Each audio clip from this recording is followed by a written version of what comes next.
ahead and get started.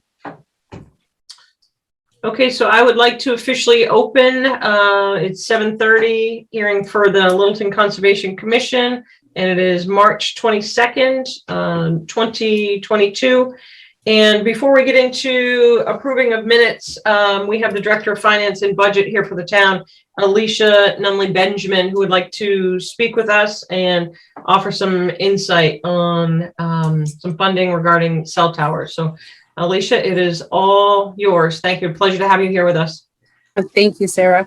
So the Department of Revenue in December has told me that the cell tower funds that the town currently has voted are illegal because they never got special legislation to create them, and they don't fall under any of Massachusetts general law finance statutes.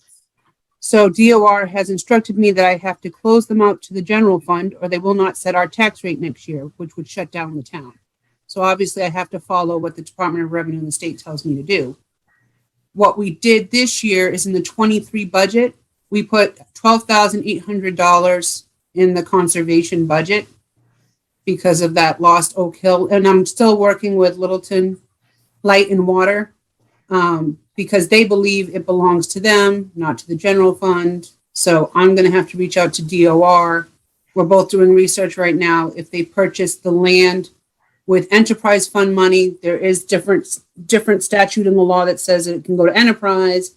But if it wasn't, and the debt service was purchased with taxpayer monies within the tax levy, then it is the general fund. So the town has decided if it goes to the general fund, we'll close it out. And then at spring special town meeting, we would ask for stabilization funds to hold those funds as a workaround while we're waiting for special legislation. State kind of put me in a very awkward position in 6 months. So I'm trying the best I can to get it to work so that everybody still gets their funding.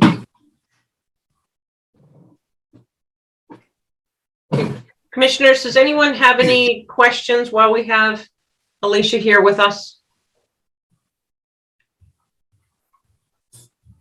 So the intent is to get special legislation so that those cell tower funds could continue to come to the Conscom. Yes, so that the funding, the mechanism they're in now, their special revenue fund it is in now, I could put it back instead of having it close to the general fund and every single time having it being put into a stabilization. And then you're going to need 2/3 vote every single time to expend out of the stabilization. So we're going to put forth, ask to put forth special legislation. Okay, thank you. And Alicia, what article is that 12.8 going to be in? I didn't see it, but I might have been looking at it. It's in the budget. I added it to your budget. So that's on top of the office budget that I had. Well, it's Yes. definitely on top of the office budget. Yep. So has that been voted, or is that we had come up with 13,100? Not a huge difference, but I know if that could be changed to what the commission had voted. Right. I was just instructed to use 12.8, so I plugged 12.8 in there for right now. I'll comment back to Joe. Okay. Is that a good way to do it? Okay. And do you know how much was in the Oak Hill fund? Actual fund, I'd have to look that up, Amy. I didn't bring that amount. But that will eventually come back to the commissioner, be put into an acquisition fund, or is that? It will go for right now. If we close it to the general fund, it will go to stabilization. If it goes to the water and sewer fund, the enterprise fund, they would have to then dedicate those monies back from retained earnings to you guys because it was close to their retained earnings. So we're still trying to figure out who owns it, general fund or enterprise fund, based on the purchase of the land. So I'm working with Nick from where and Corey on that. where the cell tower is, you mean? Or Yeah.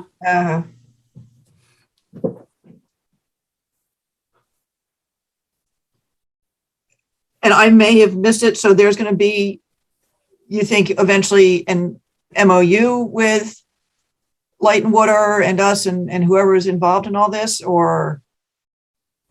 Possibly, if it goes to them. If it goes to us, it's going to be stabilization while we're waiting for special legislation.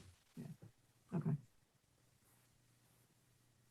sounds as though you have both tracks kind of like paralleling on each other and in good course. So, Yeah, we just want to make sure everyone still gets their money. They're on the same, they want the same. We're just trying to figure out how to do it. well, I'm happy you found a workaround that you feel comfortable with. So, okay. Commissioners, does anyone else have any other questions? If not, we'll let Alicia carry on to her other business. And just one other quick question. Where's the Newtown Hill Cell Tower Fund going to end up? Do you know?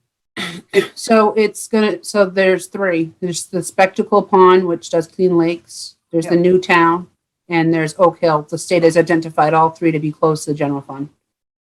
They're doing it to every community that has these leases of cell towers. Because Newtown had been going to CPC, but I don't think very consistently. Correct. But we wanted to get it back to them too. So we're doing the same thing. So we just have a different stabilization for them if they get close to the general fund. Okay, because that'd be great, because then you get the matching grant off of it too. Exactly. From the state, so that's even better. Okay, thank you, sorry. No, you're welcome. Happy to help. Any questions? If you remember any later, just shoot me an email too, or Amy, you can just pop in. Okay, thanks. Wonderful. Thanks, Thank you for Alicia. joining us. Yeah, thank you. Thank night. you very much. Have a great night. Thank you. You too. Take care. Okay, so approval of minutes dated March 8th. Does anyone have any omissions or corrections to that? Okay, if we don't, can I ask someone to make a motion to accept it? I move to approve the minutes of March 8th, 2022. Thank you, Chase. Is there a second?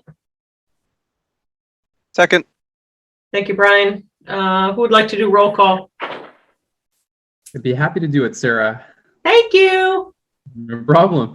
All right, so all those in favor, Brian, Brian Crowley, aye. Chase, Chase Gervig, aye.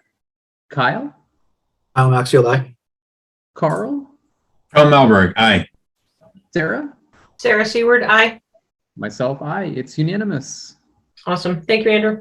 Let's go ahead and look at administrative discussions, if we have any additions for that.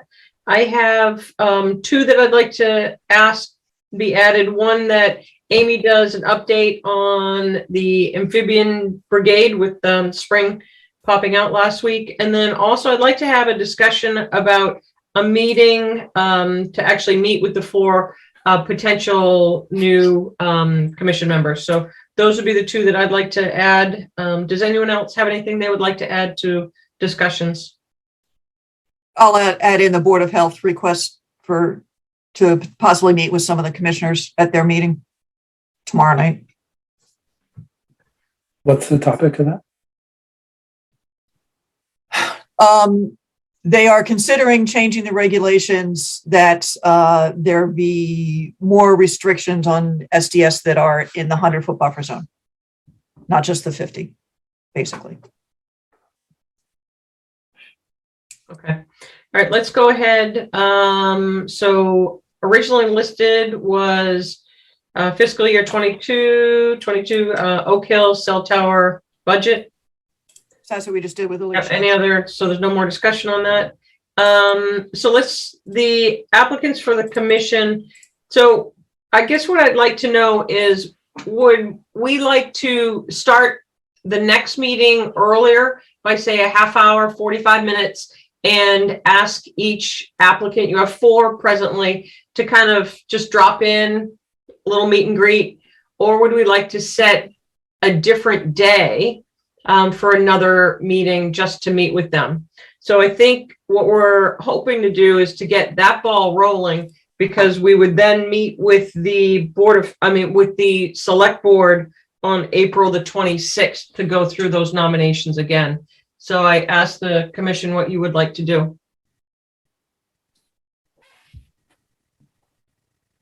Be in favor of starting the next meeting early, Sarah. I think that's a good idea. Okay. I'm very excited that we have so much interest. Me as well. And can I just get feedback from everybody on this? Yeah, no, I agree with Brian. I think it seems like we struggle enough as it is to plan evening things outside of our Tuesday meetings when it comes to site walks and whatnot. So I'm comfortable starting earlier. in our next plan meeting. Sounds good to me. So April 12th at 7 o'clock? So let's think about this. So you have 4 applicants, and obviously if you're going to give them each 10 minutes, you would meet, obviously it's 6:50. So we could assign 10-minute intervals, unless you want to do less than 10 minutes. Yeah, I don't think we would want to do any less than Right. 10 minutes and might want to give a little latitude for more than that. What, our next meeting is the fifth. Do we have a second meeting? We would have another meeting before our following meeting would be with select board. We wouldn't have a second. We couldn't Yeah, split them up, I guess, at my point. The next meeting we have is April 12th, and then the next meeting select board has is the 25th. Or else it all just gets pushed into May. And I'm not going to guarantee we have a slot on April 25th with them. April, Amy, is it 25 or 26? It would be Monday, the 25th. Okay. And they are meeting in person. Okay. All right. So all we need to do, it sounds like we're going to meet earlier. Let's just set a time. Do we want to start at 6:30, 6:45, 6? Whatever you all would like to do. 6:45. I hear 6:45. 1 taker, 2 takers. 6:45 is fine. Yeah. It works. doesn't matter to me. It's 15 minutes. We're going to spend more time debating 6:30 or 6:40. Yeah, right. We just have to be cognizant of our time. That's all. I would advocate whatever we choose, that we choose an amount of time that we're going to spend with each candidate, and when that time's up, that's Yep. Whether you're For And sure. this is assuming also that they can all make it. right. Yeah. Right. Okay. So 6:45 it is. Thank you. Moving on to next discussion, Land Steward's report. I'm not sure if anyone had a chance to read it. It's 72 pages and it is outstanding. I really enjoyed Sarah, it. one quick point of order. It looked like there was a hand up a second ago. Went down pretty quick. I don't know if Oh, it it was went down. an accident. Never mind.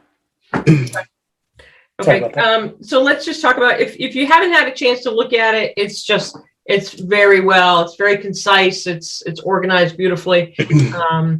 What I would like to do is, with everyone's support, is for us to write an open letter to all the stewards and that, and just really graciously thank them for all their hard work. It was really well written, I thought. That'd be great. It really was a very well done report. Jim O'Neill did a fantastic job compiling it. And I mean, the individual stewards do an amazing job as well. So all around, an excellent report. Okay, great. So Amy, if we could just do like a DocuSign or something with that, that would be great for all members to sign that. You got it. Okay, excellent. Thank you. So we're going to put a hold on Taylor Street because we're talking about that at 9:15. So we're going to come back to that. Girl Scout troop, that was part of the attachment that Amy, I think, had sent in terms of the bench. And if you want to address that, Amy, they sent in their permit application. There was a little. I put this on the agenda early. They didn't get me stuff until late. So, I told them that, don't come in. They have some time, because I wasn't sure if it was enough information for the commission since you met with them last time, or if you even had a chance to look at it. She had the design in there, as well as the maintenance, continued maintenance piece of it. Anyone have any comments on that? Do you feel comfortable accepting that as written, or do you want to spend more time on that? I like that, and I can vouch for the maintenance part of it. They're very good about passing stuff like that down. The garden behind Shaker Lane gets passed down to, a troop that has girls at the gazebo at Fay Park gets passed down to be repainted and cleaned and whatnot. So they've done a pretty good job maintaining, keeping up with those type of promises. So Amy, do you need a vote, or you just need support? I need a vote, and then Sarah, I will need your signature on it, which I'll send to you. Yep, Yep. Do we have a motion to accept the permit application? So moved.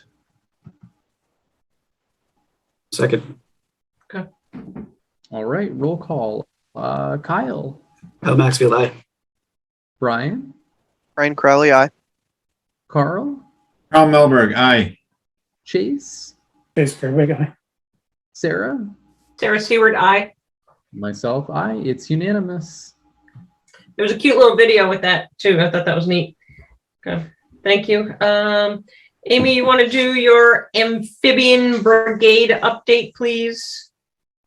Well, oh, actually, well, there's nobody else on here, but let me say also up front that the 8:15 and the 8:30 have both been continued. So we might have a hole. So I don't know if you want to consider just going right into 45 Matawanaki and backfilling with the additional stuff if we have a hole. Perfect. Let's do that. And Thank you. for Matawanaki, I posted both the notice of intent and the original RDA at the same time because the RDA never got closed out or withdrawn or whatever. So We're going to demand that access. So if we could ask everyone that's on if they could just mute themselves, that would be great. Are you having to cut elsewhere? Okay, great. So let's go ahead and open the 7:45 public hearing notice of intent We were 45. already short funds. We were cutting, for Okay. example, So Amy, can you just mute everybody? just cut the 50% ration because of lack of funds before you bring. In fact, we're looking at having to cut those 8 million down. Or to zero. Amber, can you do that? Don't ask us to choose which children we feed or. Okay, so we're gonna go ahead and Amy, the only person that can be unmuted at this time is the applicant for 45 Matawanaki Trail. Provisions for erosion control, including wall repair, drainage, bed and stairs. Welcome back. Hi, good to be back. Mark Hoffman, I'm representing 45 Matawanaki Trail. Since last time, at the last meeting, there was a suggestion that we go with an NOI as opposed to RDA. We basically did that. That was submitted within a couple days, and that I believe it's on the website at this point. We also had a site walk, and I had the pleasure of meeting Andrew, Chase, and Kyle at the site walk, and Amy was there, of course. Our landscaper Christian Delegano and our neighbor Dave Barr was there, and we went through the various components, spent considerable time talking about the stairs leading down to the water. And then this other suggestion was that there was erosion control because of undercutting of the bank. And that was basically on this side abutting 43 Matawanaki Trail, which is closer to where the stairs are, and 49 Matawanaki Trail, where there is already erosion control similar to what we're proposing. And Dave Barr provided me with an example of what he had actually done and had approved a couple of years ago and was approved by the Conservation Commission. So I use that as a model, and I talked with our landscaper. He agreed that that was a reasonable thing to do, maybe some slight modifications, but nothing significant. So that has also been submitted as well. So this is pretty much where we're at right now. We've submitted the NOI. We have had the site walk, and then lastly, we've added the erosion control for undercutting of the banks along the shore. Okay. Thank you for your concise update. Commissioners that were on that site walk, would you like to add any comments? The only comment that I would add is that initially I was a little skeptical of the need to address a safety hazard as part of the waiver, but upon inspection, it makes a lot more sense to me. And so I'm comfortable with that component of the waiver in particular. Fish houses dump the lake in winter. This water area draws thousands of outdoor enthusiasts.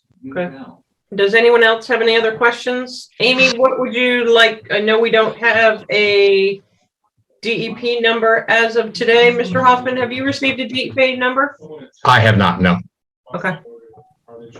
Yeah, I checked this afternoon. What I would recommend is if it seems that the commission is all set, we would just have to continue it until you get a DEP number. And depending on what DEP says, Mr. Hoffman, you would either come back in to respond to those or not even have to come. The commission would just vote once we have that DEP number. Okay. Amy, is there any way that we could approve this, assuming DEP doesn't comment on it? The reason I ask that is that at some point the lake is going to start to come up, and if it's not already coming up. Yeah, you can't approve it, can't close it without a DEP number, and they've been extremely slow. So, Mr. Hoffman, we meet again on April 12th, so hopefully you will have good news, and this will just be administrative item for you, but we, like you, will just have to wait. Yeah, I mean, as Chase just said, that if the water comes up, we're not going to be able to do anything until the fall. Yeah, we recognize that. Yep. Thank you for coming back in. Okay. Thank you. Thank you. Okay, so it's 7:51. So our next hearing is at 8. So Amy, we'll come back to some of these updates. You want to try Amphibian?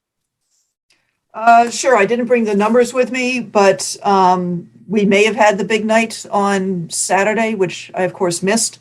But there's been a lot of volunteers out there, a lot of frogs and salamanders moved. I think the Maxfields were out there. I didn't make it. Well, we did we did some due diligence coming home one evening and stopped by one of the areas. But nothing. Well, it sounds like Benny got to put hands on, so that's good. Yeah. So, and actually, well, it's Arlington Street and Acton. There's a lot of kill, but that's not really your concern. Still found more blue spotted Jefferson hybrid salamanders, which are species of concern. So I'll be reporting those to the state. And Thursday is a possibility. It might be a little cold, but that might be sort of the last night. Okay. But still, the email, the distribution list is well over 100 people. Obviously, they don't all show up. They show up as they can. Amy, what are the best spot? Where do you recommend going for in town? I was a little unclear on where people are actually meeting or checking around town. Fort Pond Road It's in okay. Acton and Littleton. It's so yeah, it's the same. It's the same name on both sides, and parking at the south end on what is that, Newtown, in Acton. Okay. And just walking up there. There's vernal. If you ever drive it in the daylight, you'll see all the vernal pools. Yeah. Arlington is also very busy, but that's not really a kid-friendly place. And there's folks that go out to Boxborough Depot Road. Okay. I wasn't sure if there was multiple places or if that was Fort Pond was the main. Fort Pond is great because you almost always see salamanders there. And they got four-toed salamanders over on Arlington and Acton, which I haven't seen yet. So I'll be hanging out there next time probably. Cool. Let's talk about Board of Health for Wednesday. So Kevin Baker asked if any of the commissioners would be able to make their meeting tomorrow night. I think their agenda for this issue would be at 8:10. I have no idea how they keep to their agenda, but I can find out. Let's see. Well, he said it was Maplehurst. So there was a lot of discussion about that. Septic field. Jim Gareffi has suggested I'm not sure I'm going to get this all right, a treatment tank ahead of time because it was so close to the wetlands, although it's out of 50 and a stream and low and, other reasons. The Board of Health felt that they couldn't require that because they hadn't asked other people to do that. So they're going to have a discussion about changing the bylaw to make it more stringent or allow them more flexibility or something along those lines. When they speak to that, are they thinking more like what we did with the waiver, or are they making it like a hard stop, like this is the new rule? I don't know, and they haven't really, they're just starting the discussions. I don't think they'll be finalizing anything tomorrow night. And I wasn't entirely sure what kind of input the commissioners could put into that other than saying that you would support additional protection in the wetlands. They're getting it from all sides in Littleton. So Are there if any? anyone is interested, I can give you the info. Right. I know I cannot attend. Is there anyone that thinks that they might be interested or available to do so? Are they meeting in person or virtually? Did you say that? Virtually, it is Zoom. I should probably log in if I don't know how much input I'll have on it, but can I'm certainly in the same listen boat. in. I can log in. I don't know what we might contribute, but I want to cultivate more dialogue. Yeah. with the Board of Health. I'll send everybody the Zoom information just so you have it. We want to make sure we don't get a quorum, which I don't think we're at risk of. And we'll see where it goes. They may eventually ask for a letter of support or something, but who knows? I think those of you that attend, we've had our experiences going through the waiver process. So that I think you could offer insight for them on that. Okay. Anything else on the agenda? I think that we have gotten all that. We have 2 more minutes before we're going to open Porter Road.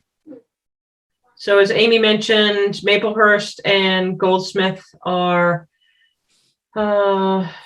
continued, and then we go at 8:45 for Newtown Road.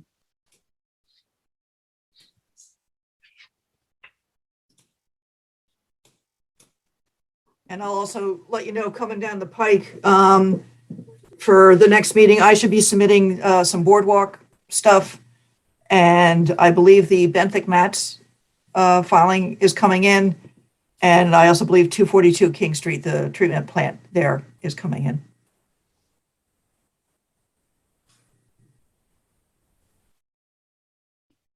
Are any of those, does it behoove us to do any kind of like discovery site walks prior to any of those?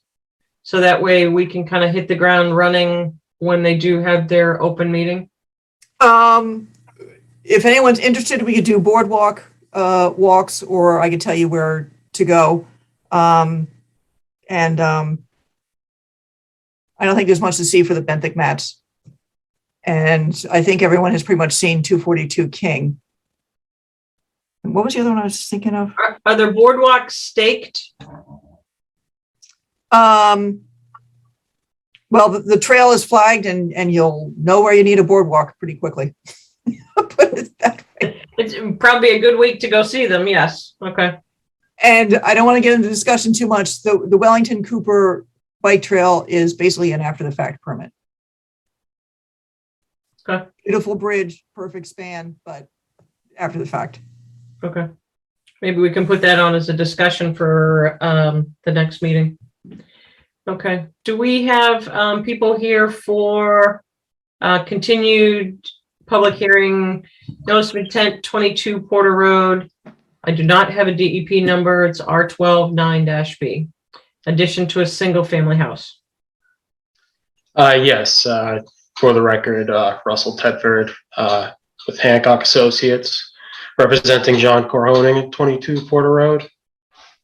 So last meeting, we hear there was 3 specific comments we needed to address. One was schedule a site walk with the commission and Amy.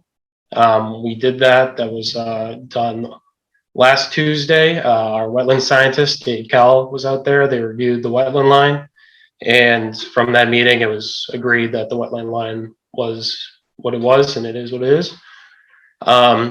Second comment was to move all work out of the 50-foot no disturb zone, and also address stormwater in that regard. So I'm just going to see if I can share my screen.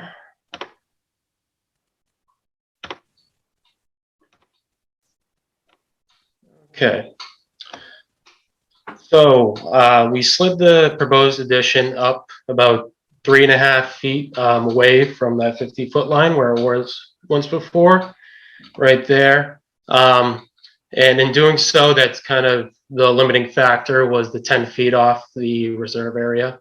And in doing so, we just had to tweak the architecturals with it, maintain that the frost wall basement basically is held at this dash line here. And obviously we pulled limit of work. It kind of went like this right before, came straight across, holding it along the 50-foot line. Yeah, to obviously limit the limit of work there. And right here are proposed StormTech SC310 chambers. Basically what we're going to do is we're just going to direct all of the downspouts that we can on the proposed addition into that system. That system is then going to recharge, infiltrate, attenuate, and eventually allow stormwater to overflow through this graded inspection port, and then travel overland before it ends up in the wetlands down here. This stormwater system is designed to retain about 240 cubic feet. And what that translates to is for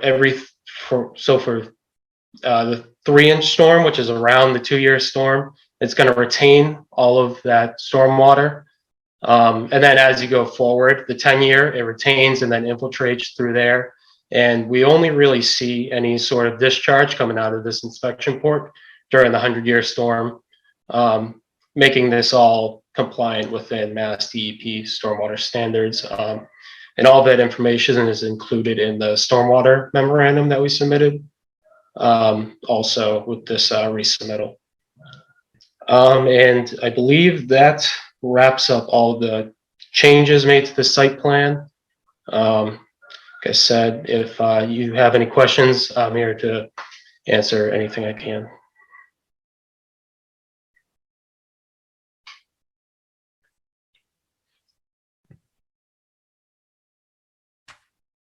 Amy, comments on your site walk? Did someone go out with you as well? Yep, I was there, Sarah. Any thoughts, Brian? So Amy and I were looking at it, primarily in the wetland line context, and as Mr. Tedford said, really didn't take any issue with how they had the wetland flags laid out. My primary concern, which I think has been addressed, was that the corner of that addition was really right on the 50, and so I'm pleased to see that they were able to kind of scooch that construction up a bit to get it off that line.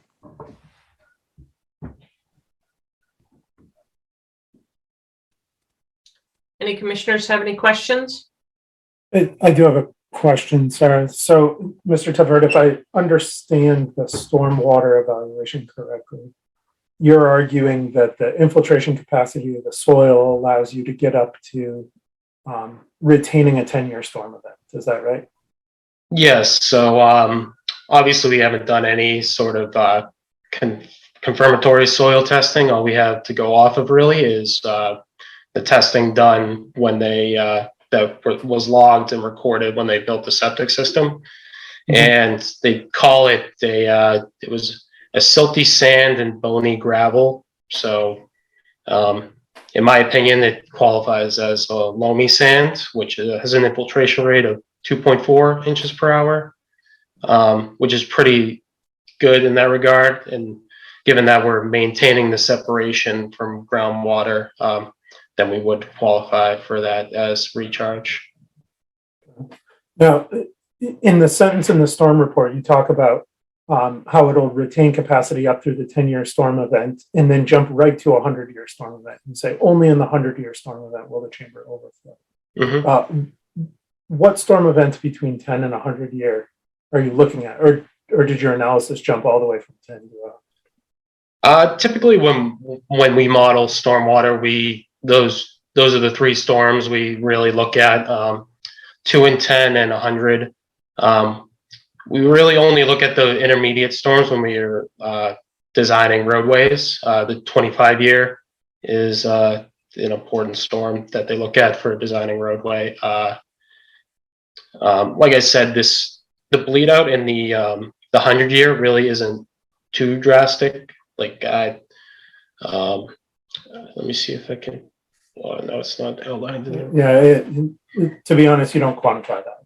in the report. And I guess that's where I want to go with this. How much discharge are you looking at?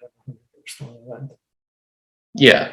And that for that, we didn't submit full Hydrocad, but in that regard, so the, let's say, I believe, so we didn't include Hydrocad, but we are compliant. And certainly if you want us to submit that, additionally, we have that.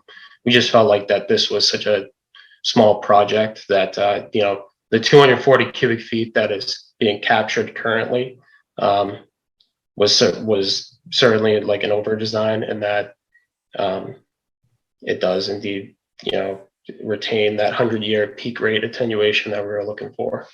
I guess what I would ask, in given that we don't currently have a DEP number for this, is that right? Correct. Okay. I mean, in any case, we're going to extend this. Mr. Tedford, if you and your client wouldn't mind to provide what the discharge would look like at the 25-year storm and at the 100-year storm in a volumetric flow rate. Okay, so rate and flow rate at the 25-year and the 100. And that can be something as simple as a table that you use to name. It doesn't need, I'm not going to look at the Hydrocad model. Okay. I'd just like to see a table of what that looks like. And if at the 25-year it's 0, then that's fine and state it as such. Okay.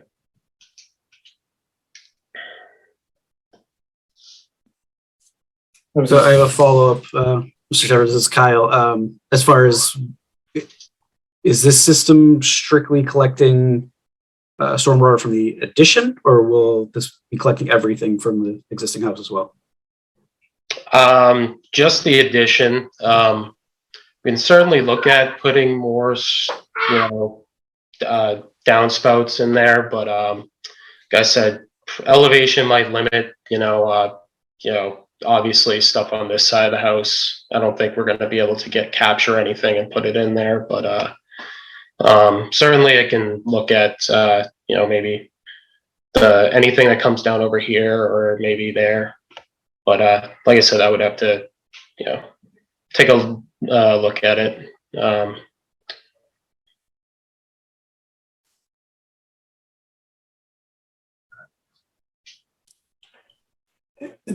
Then I guess the last question I had, if you're done, Kyle, is how the maintenance of the storm tech chambers will be addressed. I'm always a little hesitant with something like that on a residential property that requires a certain amount of maintenance, and to what extent you accounted for the typical, maybe less robust maintenance of a system like that in a residential context than you would see in a commercial context.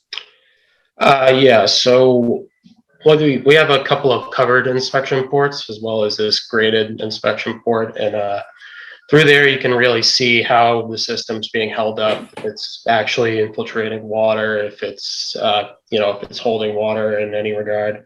I think it's important to know that so there's not going to be any sort of, you know, we're not directing any overland flow from there. So it's just strictly roof runoff. So we're not trying to treat any sort of suspended solids or sediments in this system. It's strictly going to be clean roof water.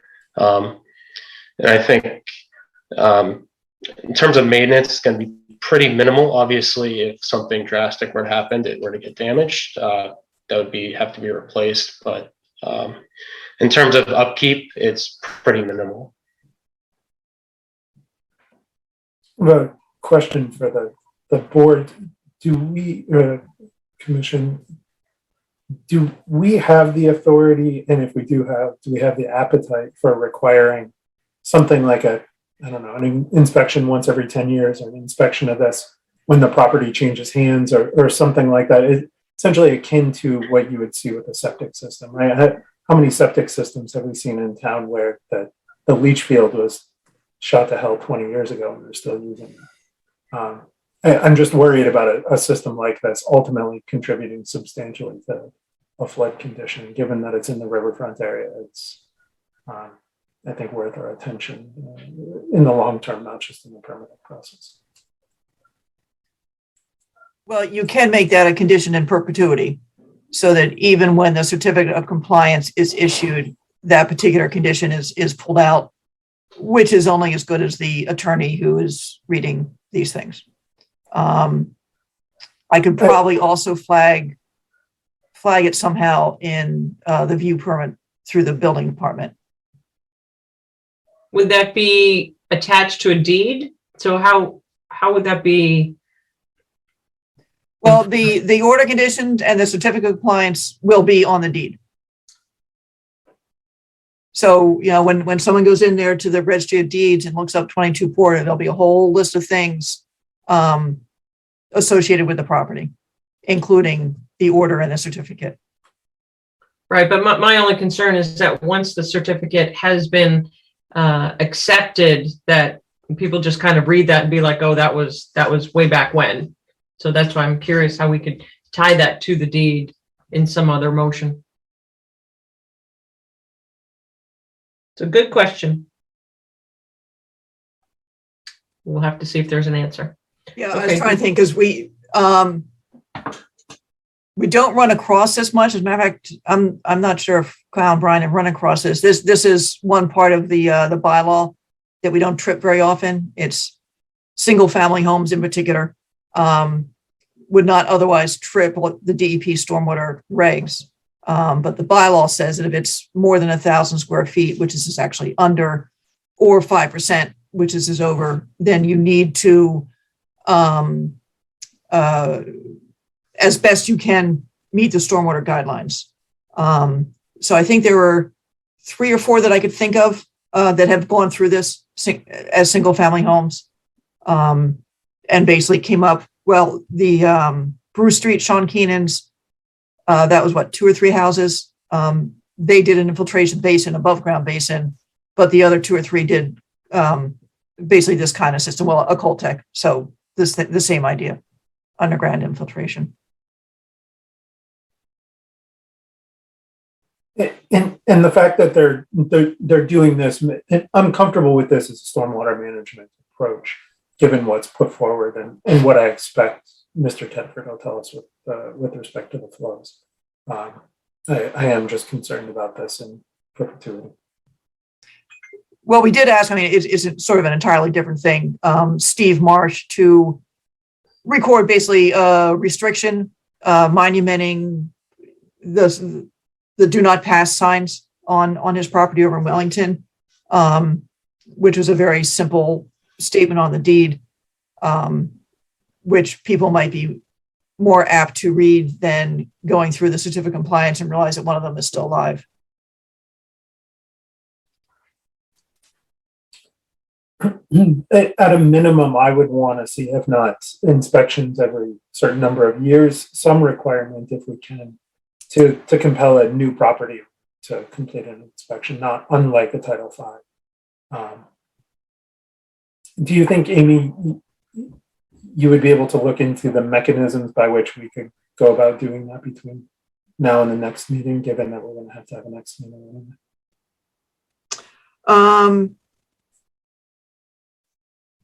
Yeah, although we've never done it for anybody else, even the really big projects. It is part of their O&M and stormwater plan, but they didn't get a separate, except for a condition in perpetuity. Let me ask a couple things. I will think about if something could be added to the deed, just like a simple statement. And I'll also check and see if it can just be something that's flagged as conservation restrictions are flagged in the building permit. So when someone looks up 22 Porter Street, just as an example, if there's a conservation restriction on it, there'd be literally a little flag, and this could be another flag. Okay. All right. Do we have any other questions for Mr. Tedford? Okay. So this will be continued to April 12th. All right. Does it make sense when we get to April 12th or a couple of days in advance if we don't have the number that we continue it again in a couple of weeks?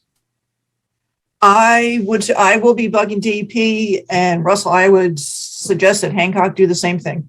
Yes, yes. No, I figured we would have had one by now, but yeah, this is just shows how swamped they are. Yeah, unfortunately not too unusual. Okay. All righty. Thank you for coming in and giving us your updates. Thank you. Okay.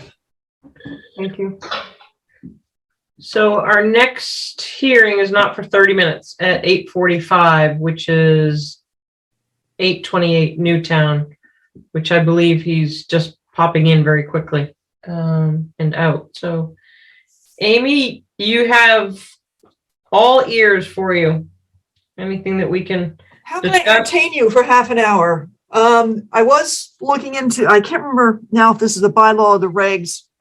This is just random thoughts. One of them requires that when they do a notification for a notice of intent or RDA, that it be the green cards certificate. But there's a much cheaper way that DEP allows, which is a certificate of mailing, which is much cheaper. And it's allowed by DEP. So it'd be worth, if it's just the regulations, you can change it pretty simply. If it's actually in the bylaw, that would take a lot more, and it's not worth opening up the bylaw for something like that.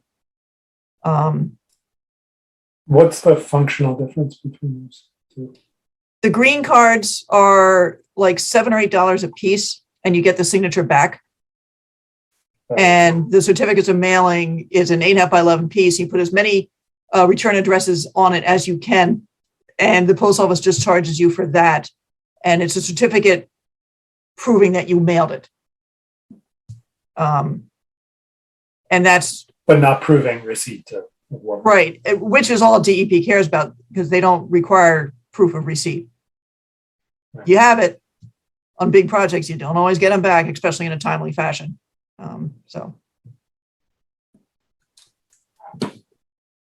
What else is going on? The Reed Warriors, God help us, I think might be moving ahead. Rick Finley and I are looking for someone to take this on, and it's going to be, especially initially, more of an administrative management type thing.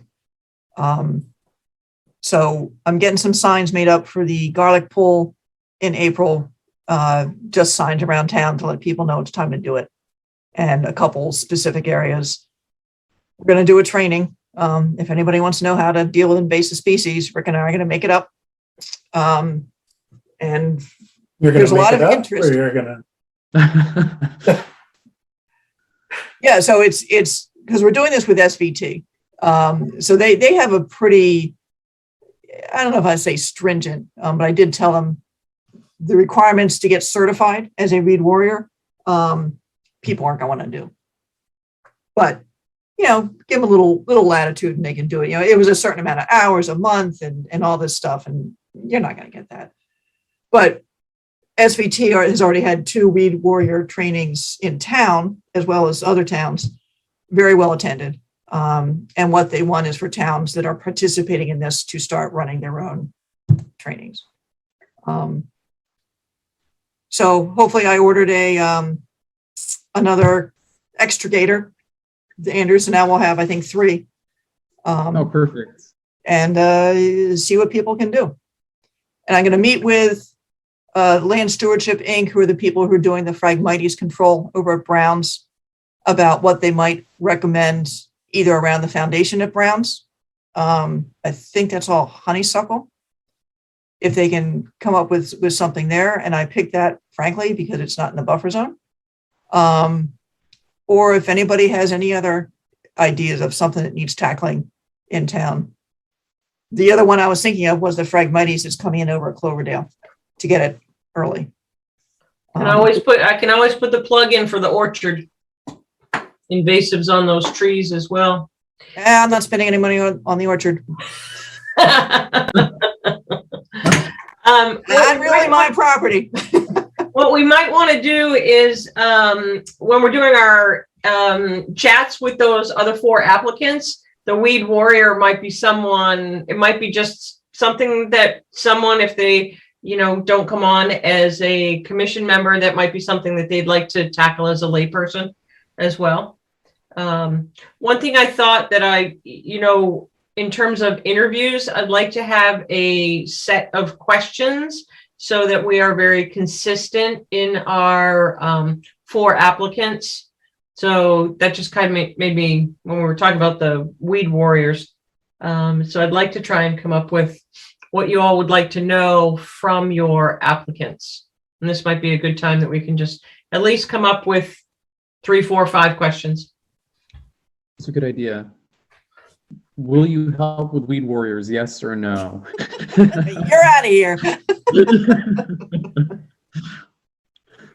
Well, I think many people have been interviewed and done interviews, so I think consistency is always important. So anybody have a question they would like to start with? Are we going to get a copy of the qualifications? Yep. So what I'll do is I'll ask Amy to submit the 4 so that you'll have an opportunity to look at them ahead of time. But while we have a few minutes now, would we like to try and come up with some questions that we would like to address to them? And I would also say, I did send them around. They were attached when I sent around the agenda and meetings, and then the 4th one that just came in. My understanding is I don't think any of them know the wetlands protection regs piece of it or necessarily what a wetland is scientifically. So you might want to describe to them a bit about what it is the Conservation Commission does, because I want to make sure that they don't think they're coming in to stop development in town. We've had people like that on the Acton Commission and other commissions, and they're extremely disappointed. I was kind of wondering that myself, Amy, when I saw, when I kind of read through the profiles, like there was a lot of interesting backgrounds, but nothing that was really environmental, engineering, construction. It was, so that raised a few flags. Yep. Would one of the commissioners like to work on having so that you're always consistent with each applicant to say, this is what we envision our kind of tasks are on a regular basis? Would someone like to take that on? And then I think it's nice to have multiple people talk during that interview process. So if there's someone that would like to always do the intro, and then maybe some of us can tag on in terms of asking some of the questions. Perhaps, sir, in the interest of time, we could ask all the applicants to show up at the beginning and just go through that intro once with them. Sure. Yep. It'll make the last applicant sit around through half an hour's worth of interviews, but if they can't sit around through a half-hour meeting, then maybe they're not right for us. They'll know all the answers. Yeah. All right. Who would like to do that? I'm going to spin the wheel. Oh, Carl, you just popped up on my feed. Yeah, his box lit up, so I think that's good enough.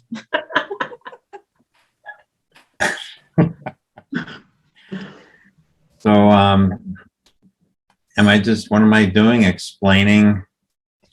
I think to just talk about what our mission is in relationship to the Wetlands Protection Act in the town of Littleton. And we talk about what that is, what the commitment is, expectations, and, really what the bulk of our work does. While it's not always what we want it to be, it's kind of like what it is. So, and you have to have that technological background that you can actually, be on Zoom and blow up your plots and your maps while you're looking at everything. So are you accepting that role? I will accept the role. Excellent. Thank you. All Thank right. you, Carl. Let's go ahead and just come up with a couple questions that we think we might, or things that you'd like to know. Why are you interested in joining the Conservation Commission? All right. What's another one? What does conservation mean to you?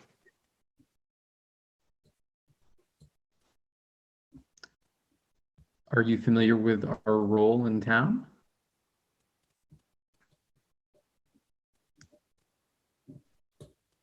Although after Carl's explanation, they'll be like, yes, of course.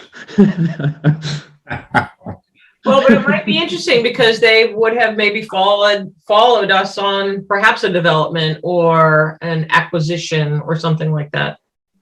I'd like to ask him what town boards or committee meetings they've attended in the past and what they thought made those function well or poorly.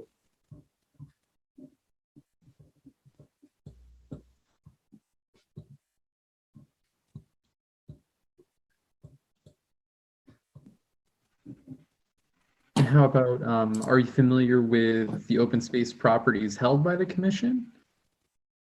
You could just throw something in and be like, or just ask, what's your favorite open space in town? Yeah, I like it. That might be a good closer.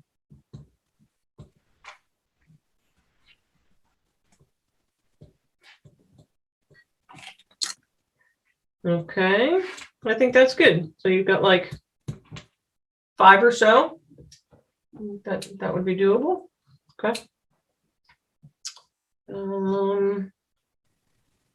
Everybody feel comfortable with that? And then I would ask Amy to, if you could, reach out kind of sooner versus later to those 4 and say, this is the structure. Here's your intro, and then just kind of ask who can fill in what spot and just say 10-minute spots. Yep. Okay. So a couple things on dates. So we meet April 12th, and then Board of Selectmen would be Monday, the 25th. Our next meeting would be the 26th. And then we joggle into May straight off because we're changing over our Tuesday dates. So we will have, in order to get onto a different cycle, we will have some meetings fairly close together. So.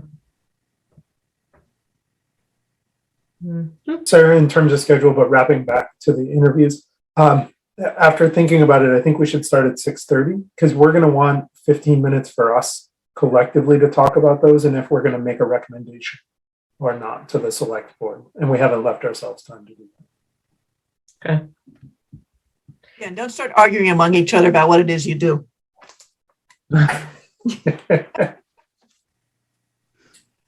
And I would also invite them either like introduce yourselves and maybe a little bit of what your background is, and invite them to stay for the rest of the meeting and they can see what goes on because it could be some interesting stuff on the 12th.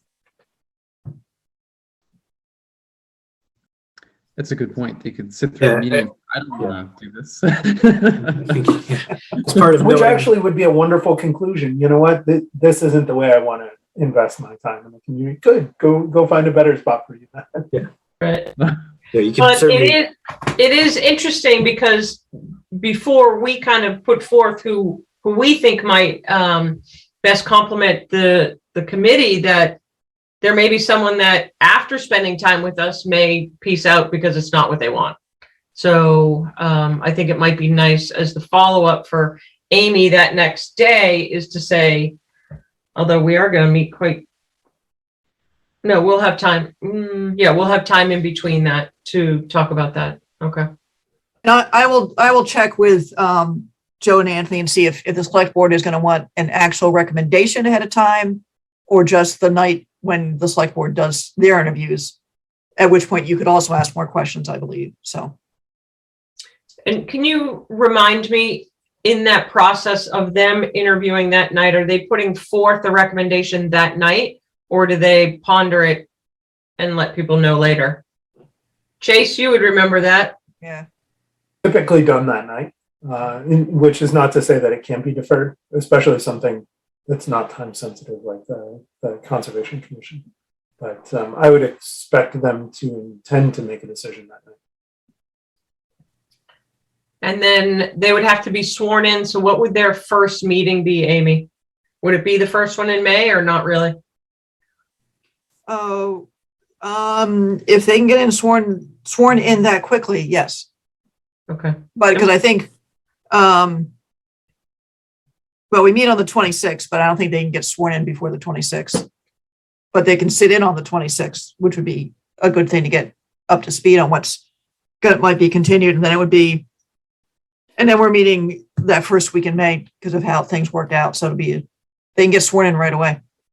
What's the number day of that May meeting? I don't have it. Okay.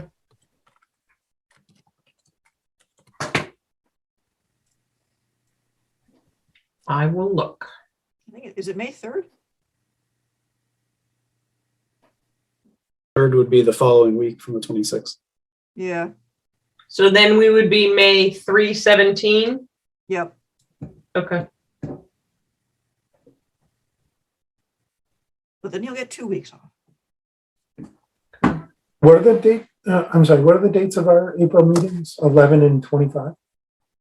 No, I'm sorry, 12 and 26. 12 and 26, and then you throw the Board of Health in on the 25th.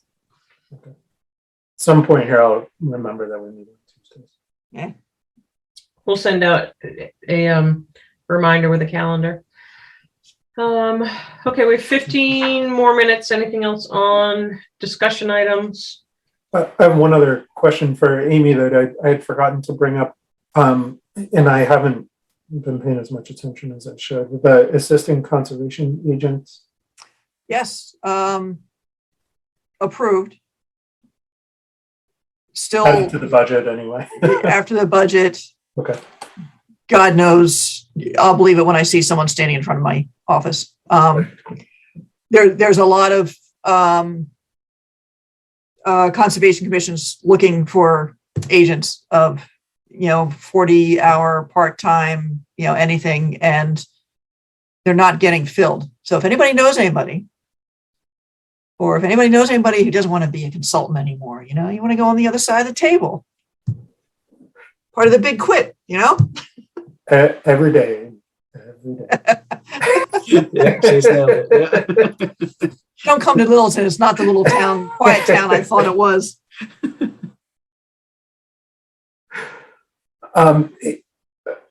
Did that go into the budget as a 40-hour position or a part-time position? I know there was some 19 hours. So 19 hours. Okay, yeah, that's what I figured. no benefit. So I'm checking the deadlines just to make sure I know what I'm looking at here. Yeah, May 3rd and 17th. Just want to confirm that. Sure. In terms of writing the job description for that, what process do we want to follow to crafting that job description? That is written, and it's what you guys approved 3 years ago.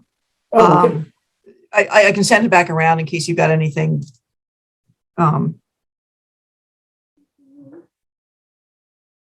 Anything major in it. It's certainly not set in stone yet, but probably close.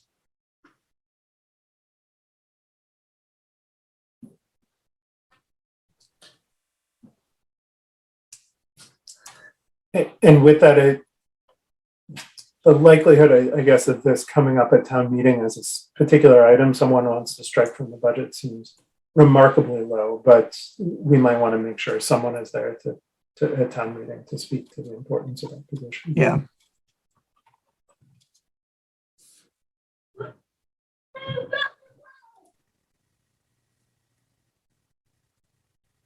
And town meeting is pretty much right around the corner, right? Mhm. Does anybody want to take that on in case it comes up and or the operations budget or?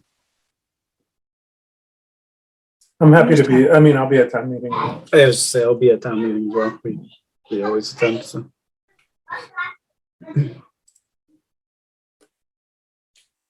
I'm always wary of having someone speak that the commission hasn't specifically identified.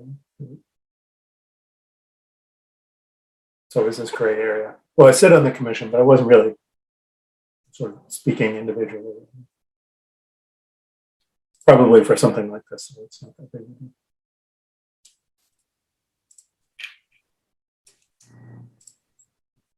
Well, I have a feeling it's kind of a buried issue in a sense. It's all part of the reorg and everything else. I'm sure if we need it, we can get all sorts of people from the Conservation Trust to stand up to and say things. Or else Yeah, sort of I engineers don't think would it's say, gonna no, no more time.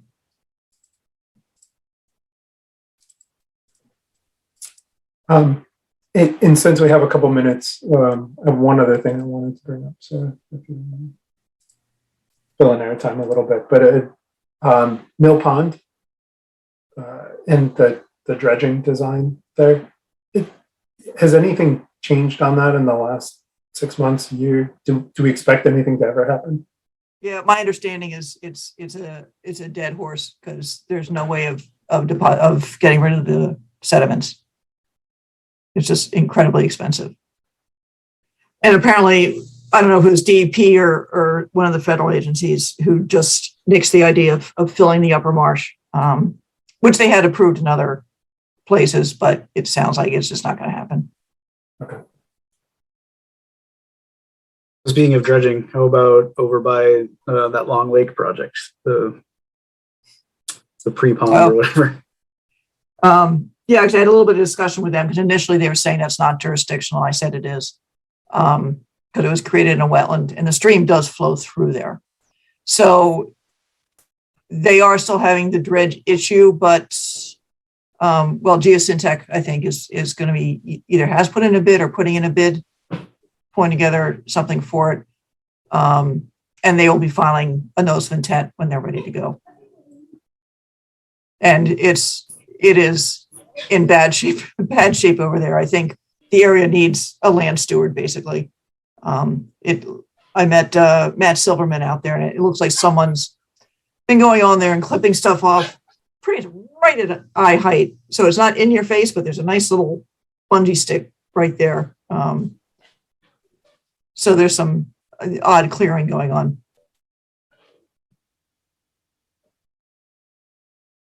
So I think just to be clear, so where you're referencing, so the other committee members know what you're talking about. That's the created wetland treatment area, AKA the Frog Pond in the Long Lake neighborhood. Okay. All right, so it's 8:38 and we're gonna. I have a question to Amy.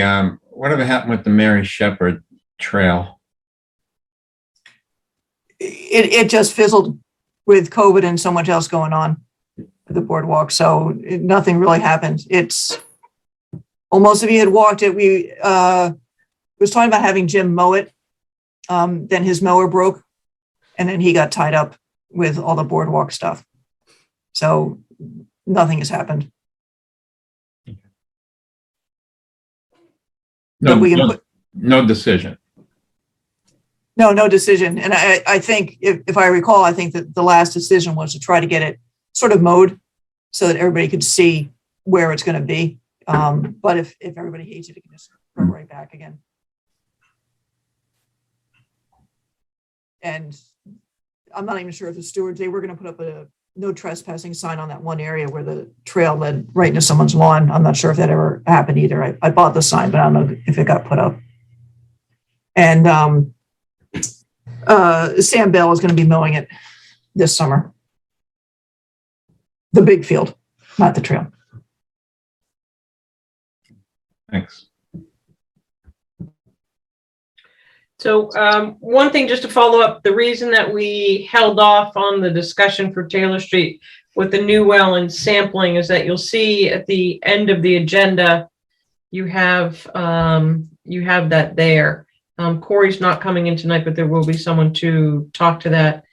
And then for the 8:45, Amy, you had mentioned that John was going to try and come in at 8:45, or? I was pretty sure he was going to come in at 8:45 and make his spiel. I see Kartik is here. The owner is here. But I was also going to say on those wells, part of that was two separate things. One does have to do with the water department's new well, but the separate part had to do with the Amazon sampling. I could get into that if you want to do that separately. We can do that separately as long as it doesn't interfere with the posting for 9:15. No, it's got nothing to do with 9:15. Okay. Yep. If you want to do that, that'd be great. So I asked Larry Beals what's going on out there. He was the consultant on the project. And they have been doing the monitoring.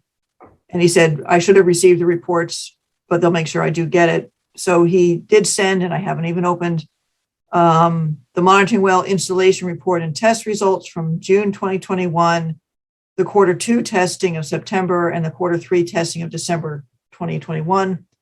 Testing is scheduled to be performed this month, March 2022, and we will send that report as soon as possible and let us know if you have any questions. So I can send that around. And Porter, would you want them to come in maybe June and run through things, or just take a look at the test results and see if it's worth them coming in? Have you had a chance to take a peek at the test results to date? I did not even open them. I just... Yeah.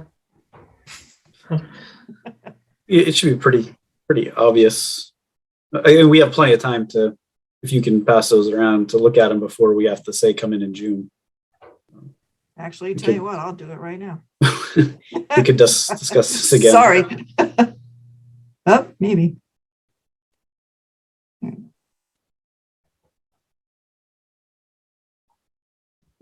There you go.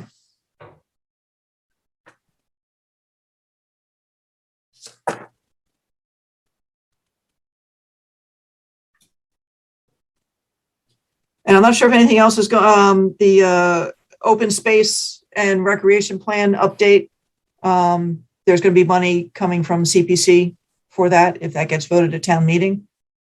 So there will be a consultant to move things along there. Thank God Maureen just kind of took that and ran with trying to get a budget.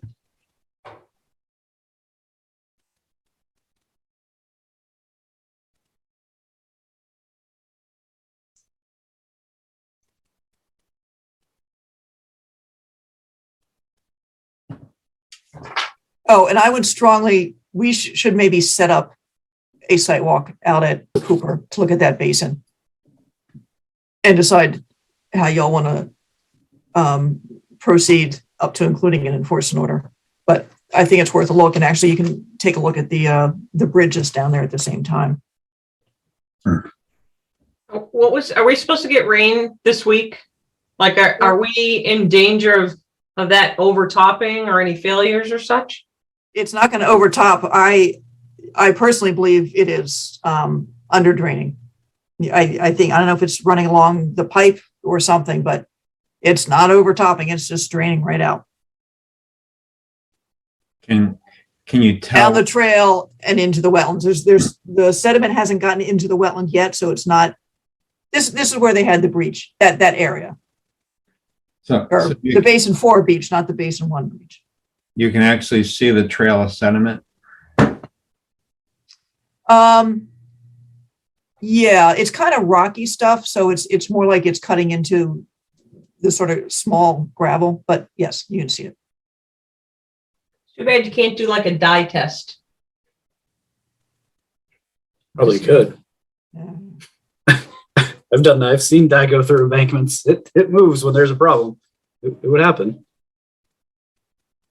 Yep, that might come to that. Well, I had sent the fields at least 2 site walk reports, and I talked to Matt and I said, you got to get your engineer out here and do an as-built, go for your certificate of compliance, which hasn't happened yet, and move this along. And his immediate reaction was, it was supposed to work that way, and the town took the road, so it's not his problem. Okay. So. Okay, You so want- I would ask, we've had this discussion a few times with very little participation on this. I would ask that if the commissioners can go out by the end of the weekend, that would be great, and just report to Amy. And certainly the first person out, if you are alarmed by anything, just call myself or Amy if you think we need to move faster. So. And I'll send you a little tiny map. So Okay. you know exactly where you're going. Yep. Awesome. Okay, it is that time. So let's go ahead and open up the 845, which is 628 Newtown Road, Mass DEP 204946, replace gravel driveway with permeable pavers. This is a continued public hearing from quite some time ago. Who would like to speak to this? Hi, welcome, John.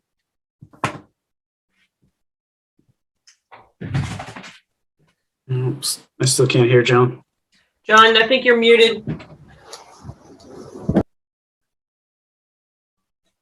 Or your mic might be off because you're not muted, but we don't hear you. Thanks. Okay, we also have the owner that's here as well. If you'd like to go ahead and begin while John is working on.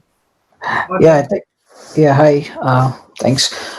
Yeah, look, he's got John. I spoke with John a little earlier today, so he sent his very technical report out on Wednesday, and he sent me a copy as well. And he highlighted 3 points today in our conversation. Actually, he's supposed to do the talking, really, because it's, I think, hey, John, can you speak now? Okay, I'll just outline what's going on. So we're trying to not replace really, the gravel that we had on a driveway that was laid down 4 years ago, and about 90% of it is gone from the snow plows. And now we just have a lot of slush in our driveway.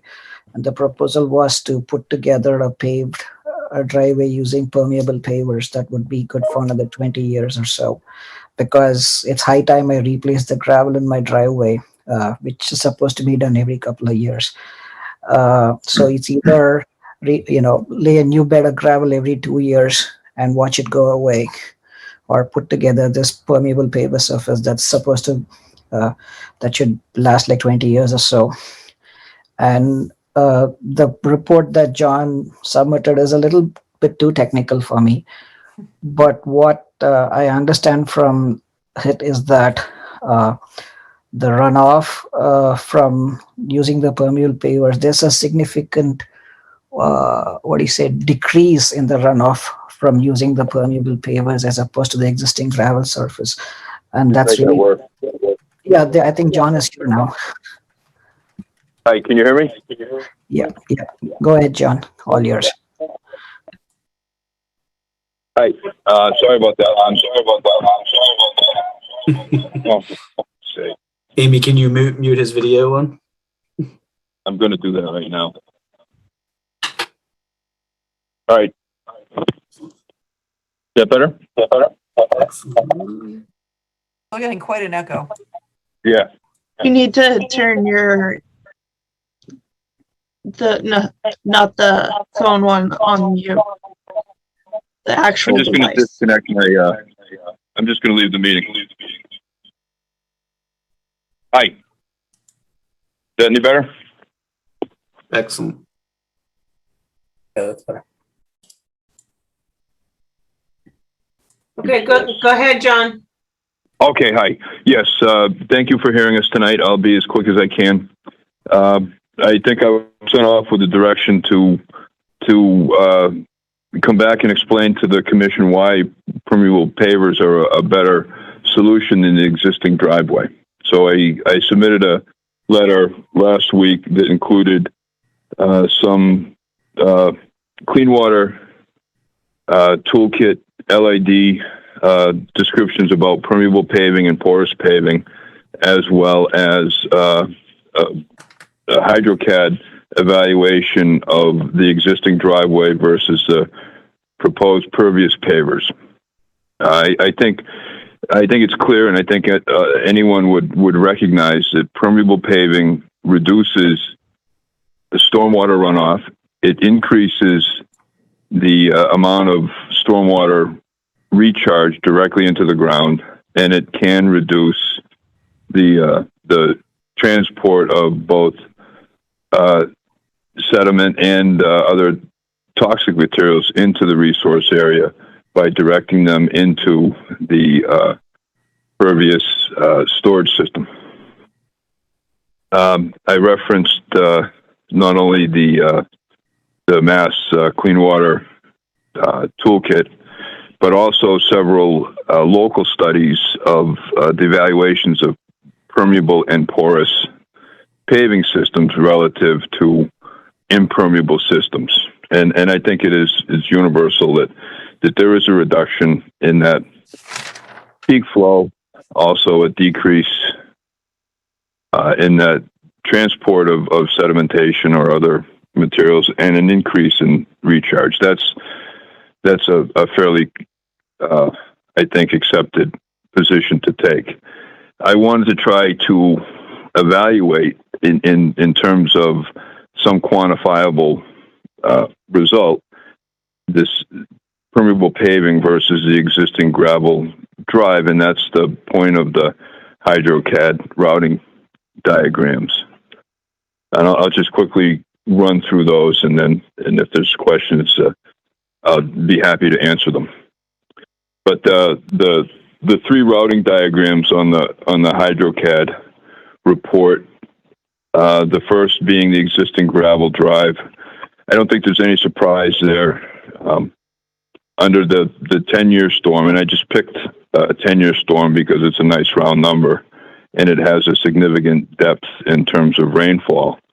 That 10-year storm produces about 0.16 CFS at the peak flow.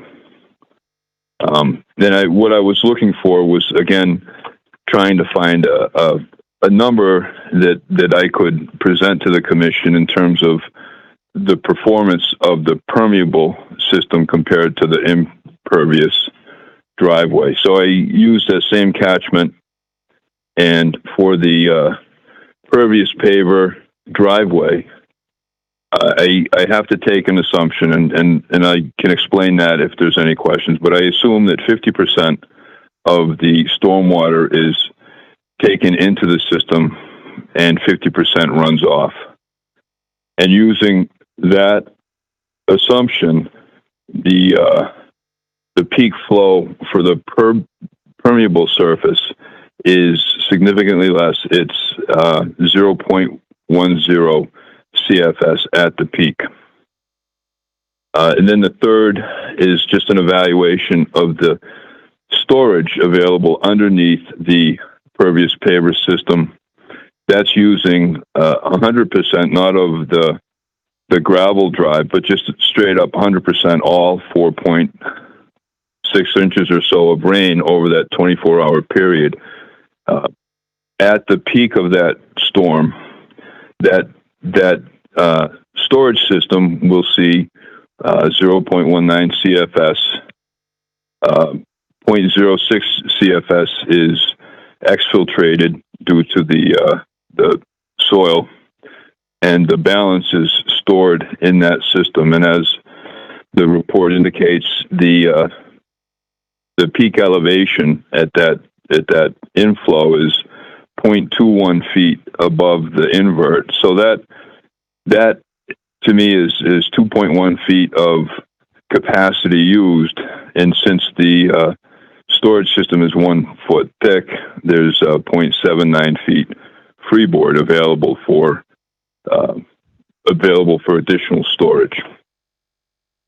And the point of all this is to try to put a number on the reduction. And to my evaluations using Hydrocad, it appears to me that there's about a 30 to 40% reduction in the in the stormwater that the resource areas and the adjacent areas would see. So I'd open it up for questions.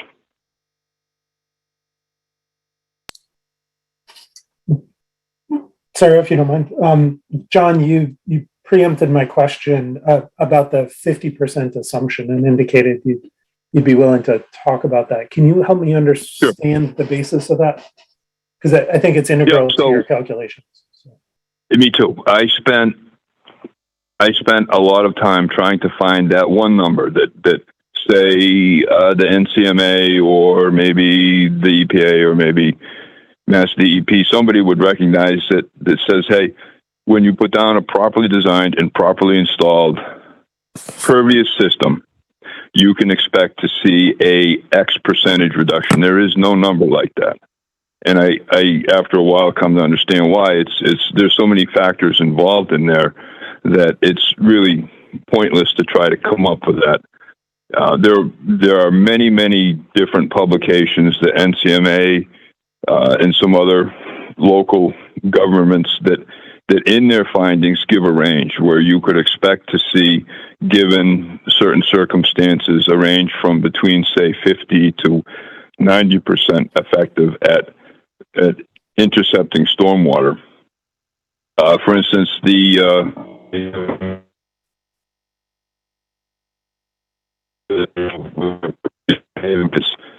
says that, and I'll paraphrase, but I'll get to the important things in a minute. In paraphrasing it, Ideal Block says that a properly installed system can intercept as much initially as 100% of a 24-hour storm. There's a lot of wiggle room in that, just in that statement alone.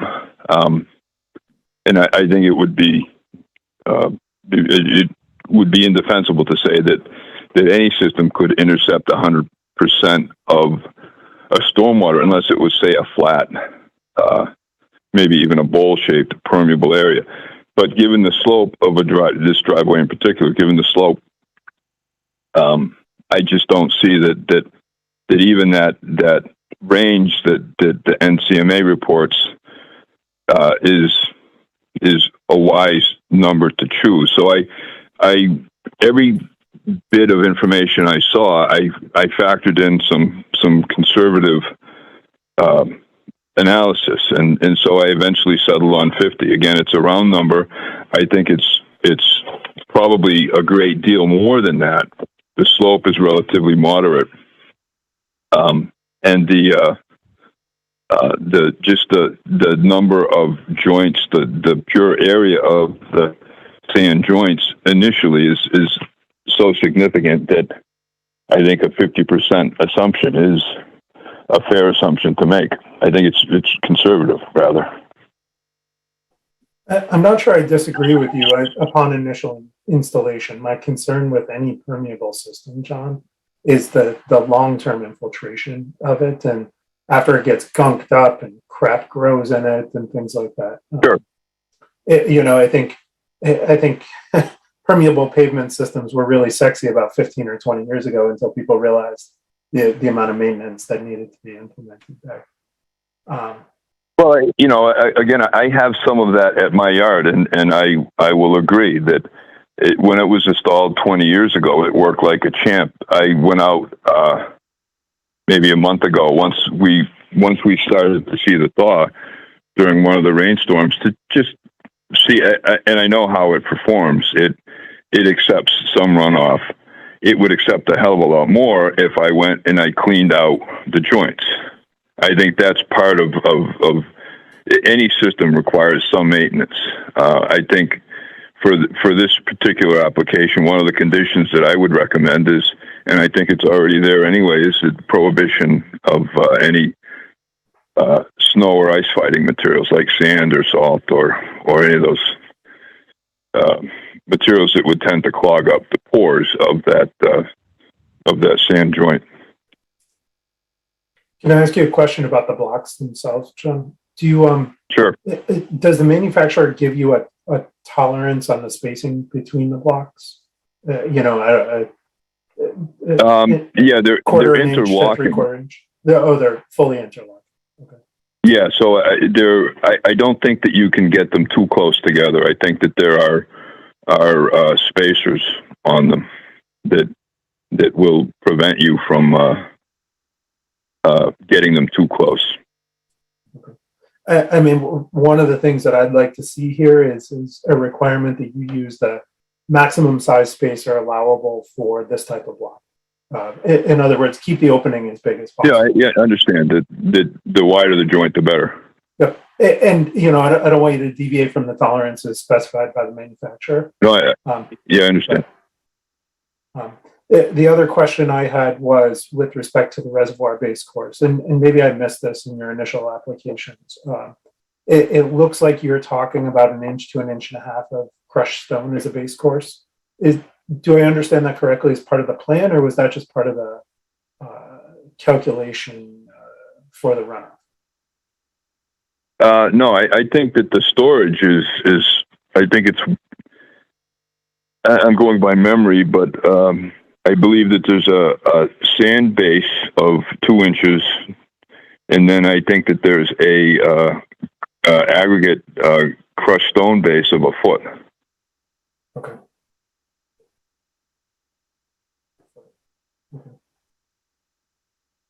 If I may, John, this is Sarah. I have a question, and I struggle with this in terms of the weight differential that, I mean, we're putting vehicles on this. So obviously we're not talking about a walkway or a garden path. And I think that I just need to understand how complex this system is, that it can handle the repeated vehicular traffic, plow trucks and such. So if you could just educate me a little bit to that, make me feel a little bit more comfortable with the vehicle, the wear and tear. I think we all know with frost, and we get kind of like the road undulates sometimes. Right, freeze thaw and all that. Yeah, they're rated for light duty traffic applications. They're rated for driveway use, so I don't think there's that HS20 load rating that we would like to see on everything, and that would include, I don't know what the axle weight of that is, but it's significant. It's in the thousands of pounds. But all of the documentation I've seen, both from Ideal and other manufacturers, is that it's rated for that odd heavier truck, like say the oil tank or the propane tank, as well as passenger vehicles and small light duty trucks. Yeah, that was my concern, was more the propane as well. Yeah, or oil. Okay. Right. I think that family, that house is gas heat. Is that right, Kartik? Yeah, we get a propane tank. LP. Yeah, can you hear me? Yeah, we get a propane tanker twice a year, and that's it. Other commissioners have questions, comments?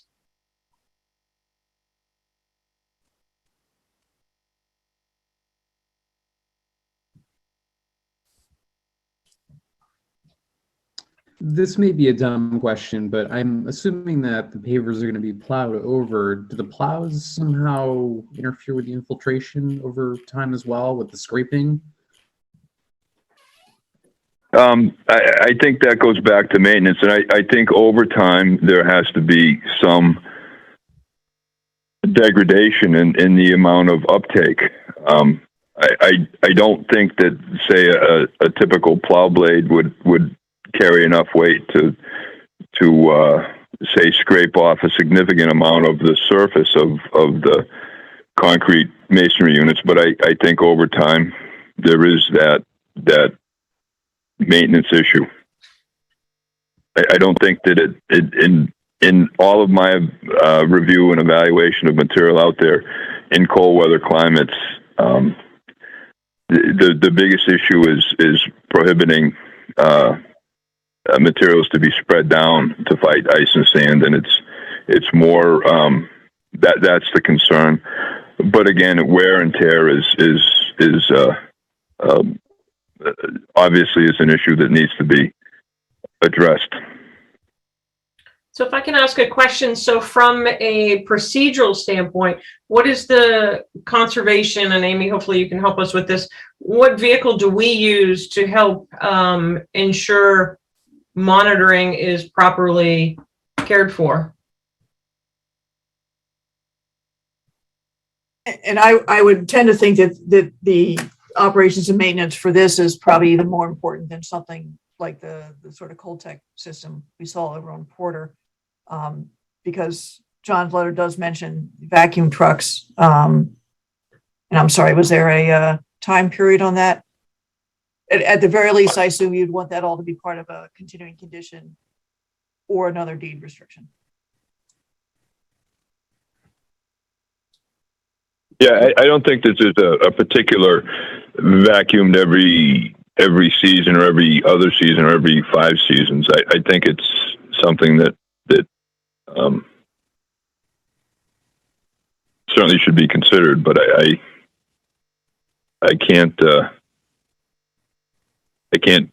a timeline on it or a length of time where the system would work and then begin to be less effective. Okay. All right, so I think we've had some good dialogue. Let's ask the members what their appetite is for this, or if they have more questions, or if they'd like to go forward, how do we want to monitor this? So this is Carl.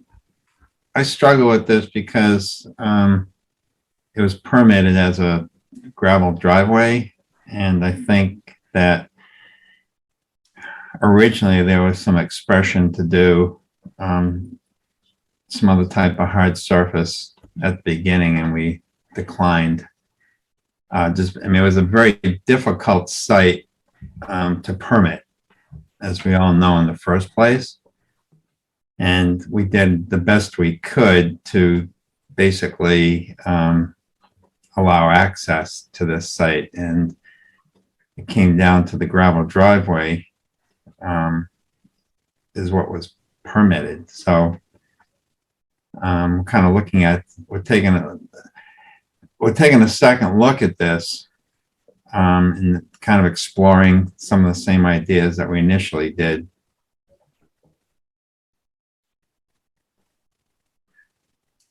Does this require a waiver? Yes. Mhm. Is it going to meet the waiver?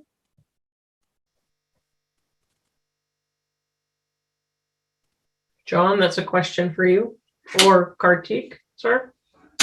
Say what now? Hey, I'm can you sorry. hear me? Hello? Was it a We can hear question? you, John. So the waiver would that be for the 25-foot? 50 foot, but yeah. The 50-foot? Yeah, it would require a waiver.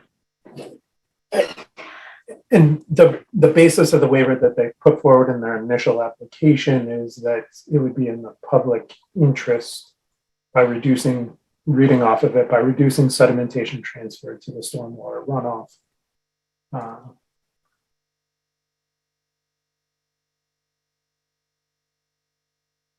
Yeah, I think that was it. The actual one, enhance the protection of the resources.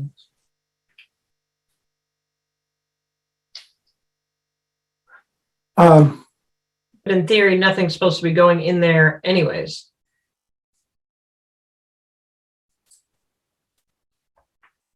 Especially under a new filing. Or previously new filing. Okay. I actually have maybe a related but newer concern as John was talking about the thickness of the reservoir layer here. It occurs to me that they've got to take down the driveway about 2 feet to install this. So John, do I understand it correctly that what you're proposing is that the surface elevation of the driveway won't change? Correct. So there's some fill that we did put in there to raise the grade from the lip up to the garage. So I would anticipate that most of the work is going to be in the fill that was placed.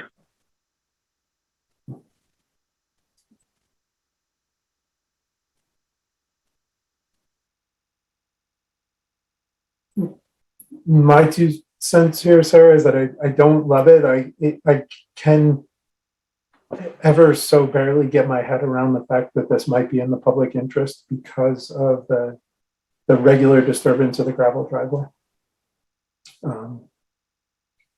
Yeah, that's where I'm at. The whole, what would we rather see them maintaining and how often would we want to see this maintenance?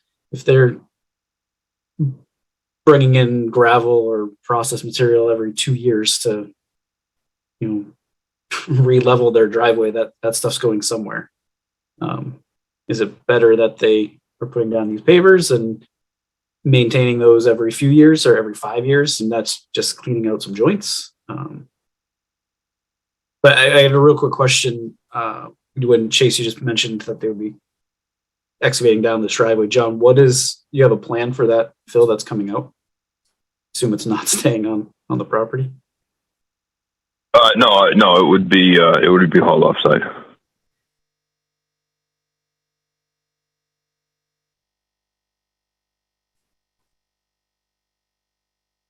I would want to see before I permitted this a little more description of what the erosion and sedimentation controls are going to be. I mean, we're literally working in a resource area for a portion of this. And given the amount of excavation that would need to be done to facilitate it, as well as the amount of material that would need to be brought on site, I would prefer to see live load excavations. I would prefer to see no stockpiling anywhere of anything. That's not really articulated in the plan. Yeah, it's not articulated in the plan, though. No, and I could put together a logistics plan or something like that would describe the sequence. But I agree that there's no place to store anything. There's no way to stockpile it on site and protect the resources, so that it would have to be excavated, loaded, and hauled off site. I think that goes for placement too. Yes. Right, Chase, that's right. Not just what you're going to be taking off, but if come Friday, all of a sudden you decide to get a delivery of your gravel or fill material, right? And it just sits there for a weekend. That's not going to be so. No earth and material would stay on site. It would be brought in and spread, placed, compacted. The CMUs, the pallets of those would be brought in, and they'd be placed up by the garage. But again, there's no concern with that. Right.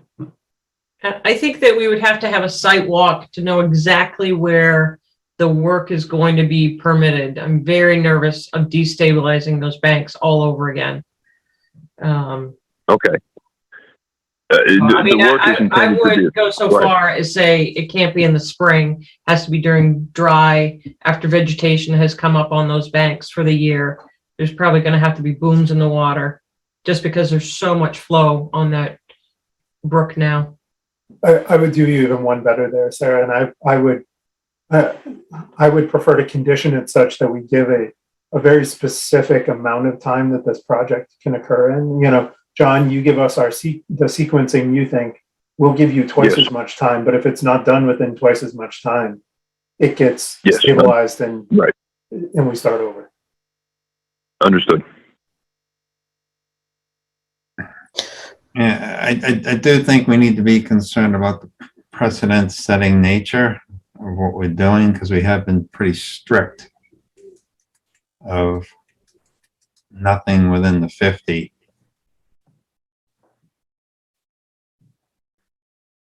Yeah, I encourage people to go out to have another site walk and to see if it's worth destabilizing this site all over again. So, all right, we have to keep going because we have other hearings. What would we like to do from here? I'd like to see it at a minimum sequencing.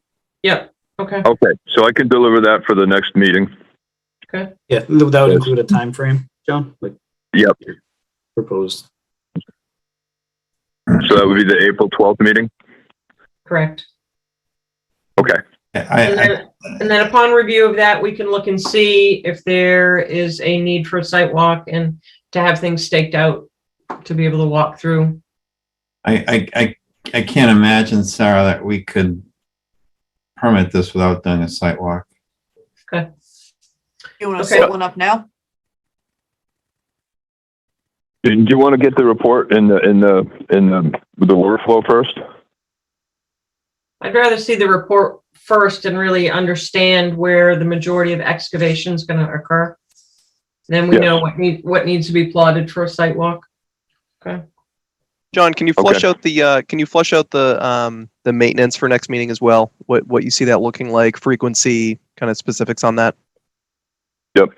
Yeah, that's a good comment, Brian. I'd like to see that as something that the homeowner could have on the shelf, a maintenance plan. Okay. One other comment, I know, sorry, you're trying to move this along, but one other comment for the applicant to consider is I at least will advocate for conditioning this to require biodegradable fuels and hydraulic oils, given the proximity to a resource and any heavy equipment that's operating within the resource. Yeah. Absolutely. Yep. Okay. All right. Thank you. Have a good evening. All right. So we are going to go ahead and open the 8:45 continued public hearing notice of intent. Actually, the not 9 o'clock, which is the notice of intent 15 Douglas Road, Mass, DEP 204950. Construction of a patio. I believe I went back and forth with the owners. This is the patio they started building without a permit, and has done all the work. He had said it was understood he'd come back on this one if anything had happened. He does have the contractor coming back, but he hasn't been able to come back in yet. So nothing new to report yet. Okay, thank you. So that moves us right on time to our 9:15 project update and redline change, Mass DEP 204944, Littleton Water Department, new water supply off Taylor Street. Who is here to speak? If you could please address the commission. Thank you.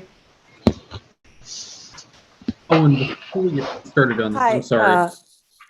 Yep, good. Hold 1 second. Andrew, go ahead. So before we get started, I just want to point out I do have a family member that works for the water department now, so I haven't cleared anything with the ethics commission on how I can participate in this kind of stuff. So for tonight, I'm going to hide in the shadows and recuse myself. Okay. You can still ask questions. Yep. Yeah, and I would ask that you still sit through the meeting in the event that you can participate. So yep. Thank you for bringing that up, Andrew. Okay, let's carry on. Sure. Hi, I'm Erica Amir-Lynn. I'm the project hydrogeologist for this project. And with me is my colleague, Mel Higgins, who is our lead, permitting lead. So I want to be brief for this, given the hour. So this is a site you're familiar with. And there is an existing order of conditions for the planned work at this site. There is a test well that the town wants to do an 8-hour pumping test on, followed, if that is successful, later in the year by a 15-day pumping test for potential development as a new water supply. So the existing order of conditions is for those two activities. The town has been negotiating an access agreement for this well with Amazon for approximately 6 months. And at the end of February, we were granted a gate. So they have a wooden guardrail that goes all the way around the site.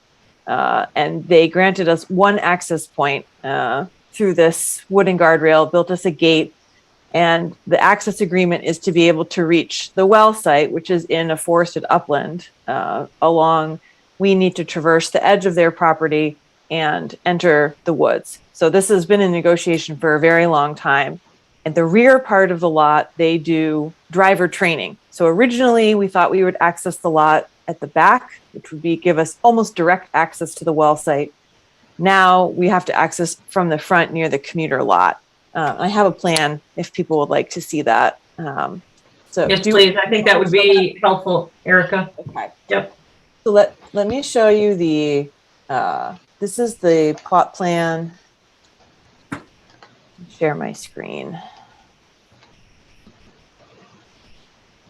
You able to see that? Yep. Yeah, so the commuter lot is the curved lot near where the road comes in from Taylor Street. And we're required to enter through there because the rest of the lot is used for van parking and driver training. And there are, I guess, on Amazon's part, significant safety concerns about allowing other parties to traverse that lot on a regular basis. So this is the easement that's been worked on. And at this point, why we're coming to you tonight is because we visited the site in February, and I can show you, let me show you the site photo. So these are two photos of the area in which the easement is going to be.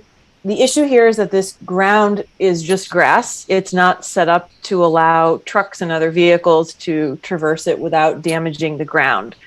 So the need at this point is for the 8-hour test, which is going to be in April at some point, possibly May, but hopefully April, to lay temporary mats down on this piece of land in their easement to allow us to access the woods where the well is without ripping up the grass here.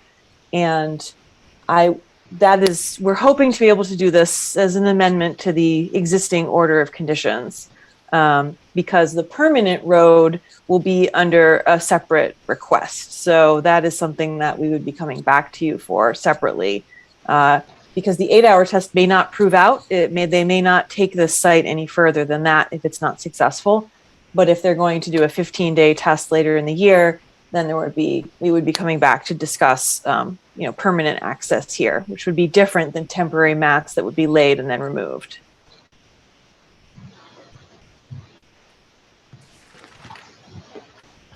Erica, would you mind to put the figure back up and help me understand the jurisdictional areas that are relevant? Sure. So this is the easement map. And the shaded gray is where you would anticipate putting the temporary matting? Right Yes, and that's where basically where we're allowed to. That's where we've been given access. Okay. With a gate, so the entrance through a gate is at the public commuter lot. Eric, I don't know if you want to show the figure that showed the original access. Sure. Yeah, perfect. Yep. I think this will help. Yep. So the orange, the thick orange line is the proposed path of the temporary matting to the point where we have the existing access into the well site, which was pre-existing, and we originally thought we would be able to take trucks in directly at the back side of the parking lot, but that's no longer a possibility.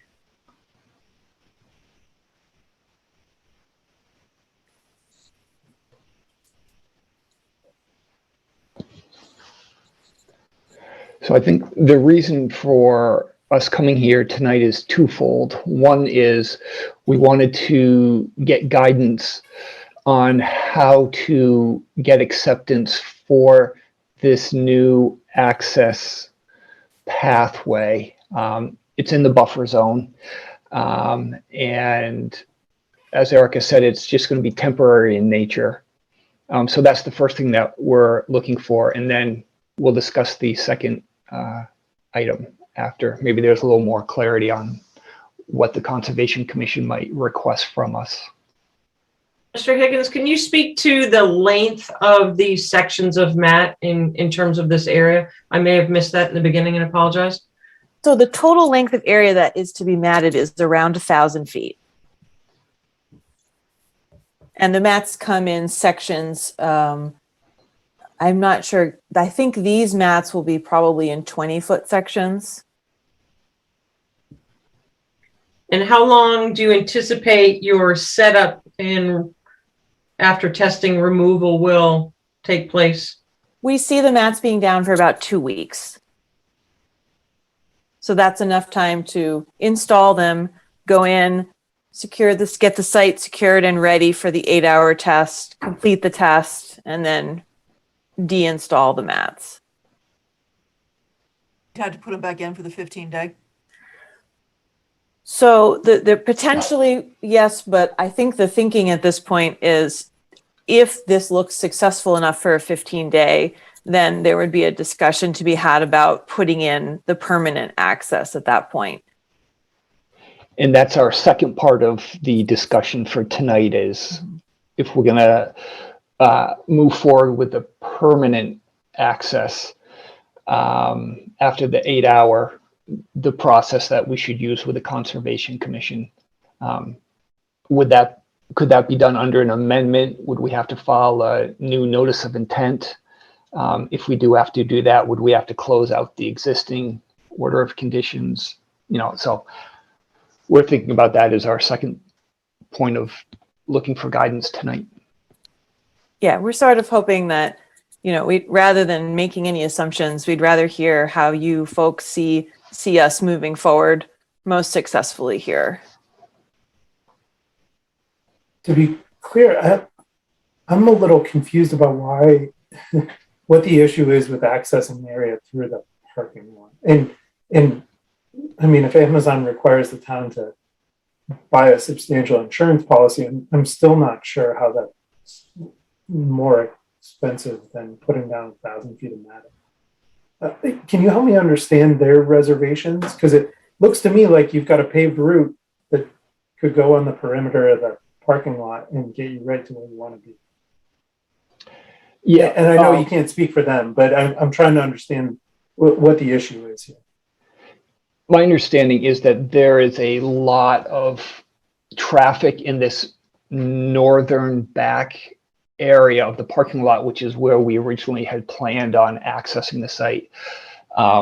Amazon just felt that there's too much risk involved with non-Amazon vehicles accessing this back area. Too much traffic, too much chance for mishap. How much traffic does the town anticipate needing to traverse this particular? Well, so if this were to become a permanent well site, they would need to access it on a regular weekly schedule. No, I understand that. I'm sorry. I mean, just for the 8-hour test. Like what? I'm still trying to wrap my head around how much traffic we're really worried about here. I think you're also thinking heavy equipment though, Chase. So in terms of bringing in, right, there's going to be heavy equipment. So yeah, it sounds like Amazon's just assuming that this goes forward, Chase, as a final project, not an 8-hour test. They plotted out this easement. But Kyle, right, but we're not. No, yeah. Kyle, that brings up a good point. Was that posed to Amazon in a 2-stage? Like, look, we would like to just come in for this simple test. Yeah, my understanding from Corey is that this has been a protracted negotiation process. So this is the solution that was workable for everybody in this situation. And there is a guardrail backed with chain link fence that goes all the way around the lot. And so I think there was also, in addition to the traffic issues, also maintaining the integrity of that, picking one spot to access through it rather than having multiple gates. But he had said that this was a 6-month negotiation. So they were happy to negotiate, but the terms were that, they wanted to work as if this was going to be permanent rather than having to come back, do something preliminary, and then renegotiate later.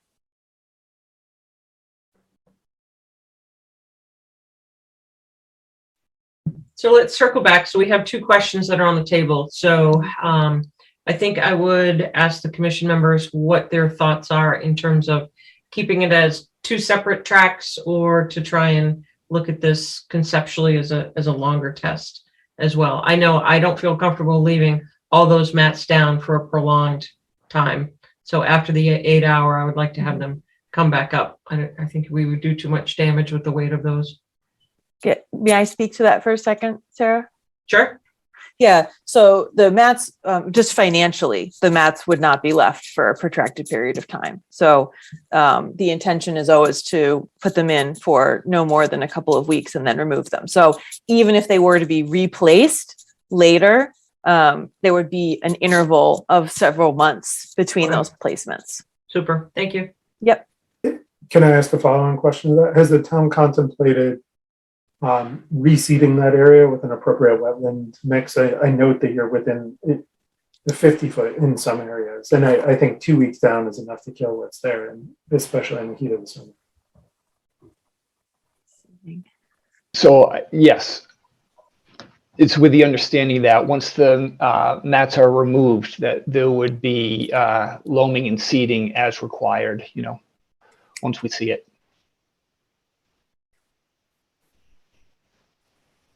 Amy, how much does this NOI cover? How far out did this was for both tests with the condition that they come in after the 8-hour test, correct?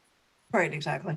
So as far as amending the NOI or a second NOI, it seems pretty clear that maybe not clear, I guess, but you use temporary roadway for both tests, and then we talk about going forward with a permanent road, because the NOI would have to be closed out after the 15-day test, right? Well, I would lean towards for the 8-hour test an amended order of conditions, just so it doesn't get messed up. And I think that if they decide to go ahead with a 15-day, which sounds like it would need a permanent road, that's probably a new notice of intent, or we can deal with that later. Yeah, I agree. I'd like to keep the two separate. My concern also is that when we mentioned looming and seating, I was hoping it was going to be like hand casting, but now if we're going to bring in additional equipment to get the loom after we've just taken up the mats, that might be a challenge.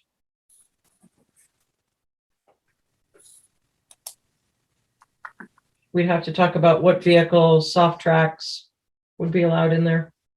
And one other thing to throw in there, when I was looking at the old maps today, I realized that part of this is very close to the natural heritage line for the turtles. And they did have turtle exclusion fences up, which I believe are all gone.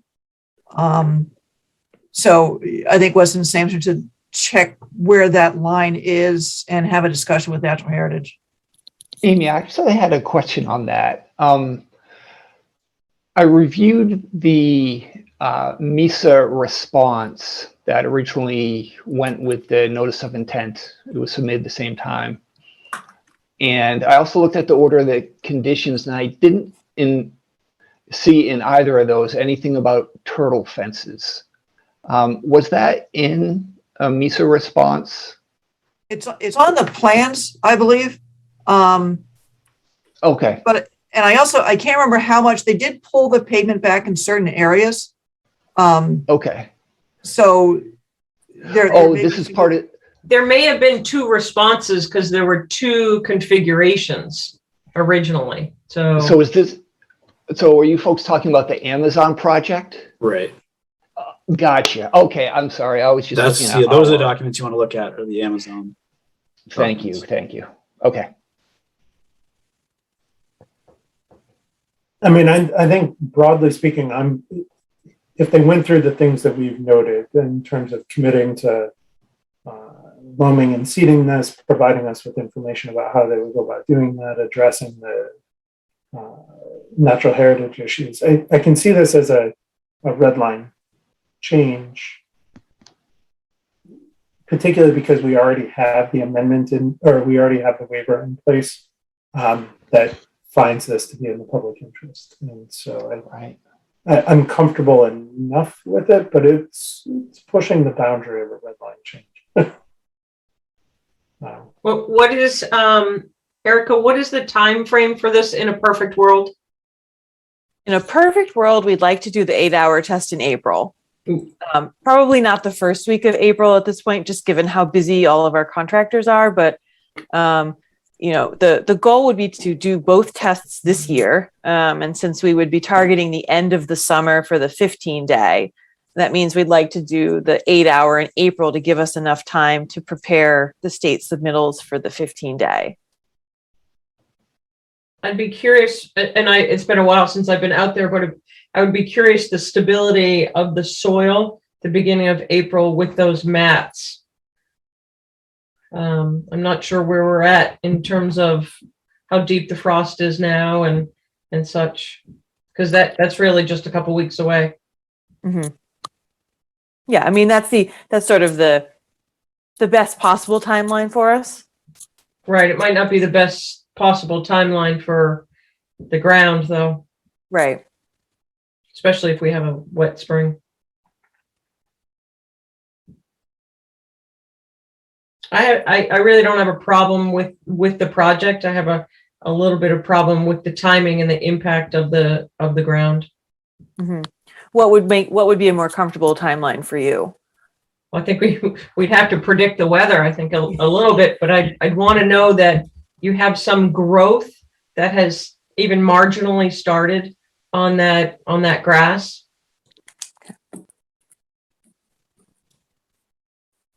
How can someone remind me how old that grass is now?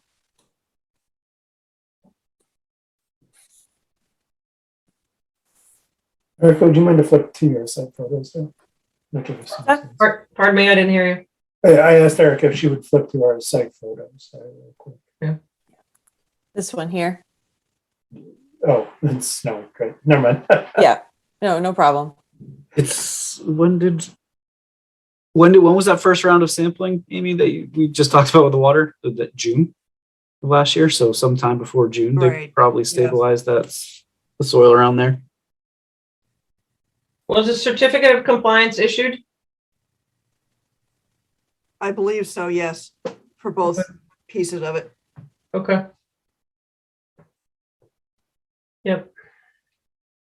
All right, what would we like to do here?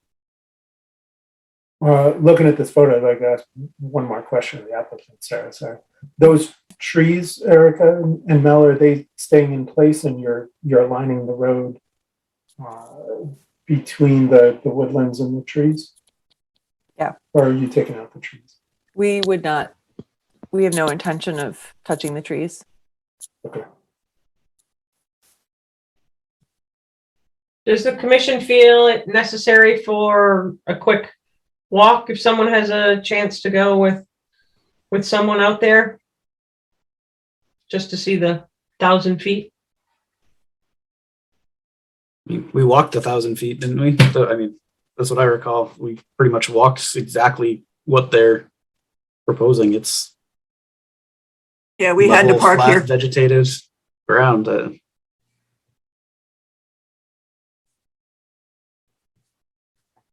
I don't know that personally. I don't know. I don't know if going back out would alter anything for me. Right, so let's give them some guidance. As I said, we have 2 issues on the table. Well, I think you kind of have 3. Is this Matt for the 8-hour test, a red line change, or a amended order condition? And then you can almost deal later with what's going to be required for the 15-day, if they even get to the 15-day and need a permanent road. I see this as an acceptable change. I agree. Yeah, I agree. Do you want any more information, or are you good with what you've got? I'd really like to figure out why for the 8-hour test we can't just go to the parking lot. But I mean, I'll take the applicants at face value here. But Chase, remember, you're also taking, Corey's word as well, who, obviously. To be clear, that's not that I distrust Weston and Sampson, but that's really the word I'm taking here is the water department's word. Yeah, and he apologized. He couldn't be here tonight and made apologies for that. But I think we understand the struggle that they've gone through. And I mean, I get it. You can see the fence here, right? That Amazon's saying, why would we want you to cut into this for 2 weeks of access and then not use it ever again? It does seem kind of silly. Those are bolts. It's easy enough. Okay. All right. Focus. I also think a red line change is probably fine. I would like to get the natural heritage thing double checked. Okay. How about so I know the questions about the mats came up. There are many different types of mats. I'd be interested to see exactly what you plan on using as far as these temporary mats, what they're made of, the actual dimensions. Sure. I have a quote and I can get specifications from the vendor. Okay. So it sounds as though we're moving in a direction to have you come back for our next meeting. And if you can already have on record some comments from Heritage and also your mats that you're required or hoping to utilize as well. Anything else that we'd like to have the applicant bring forth?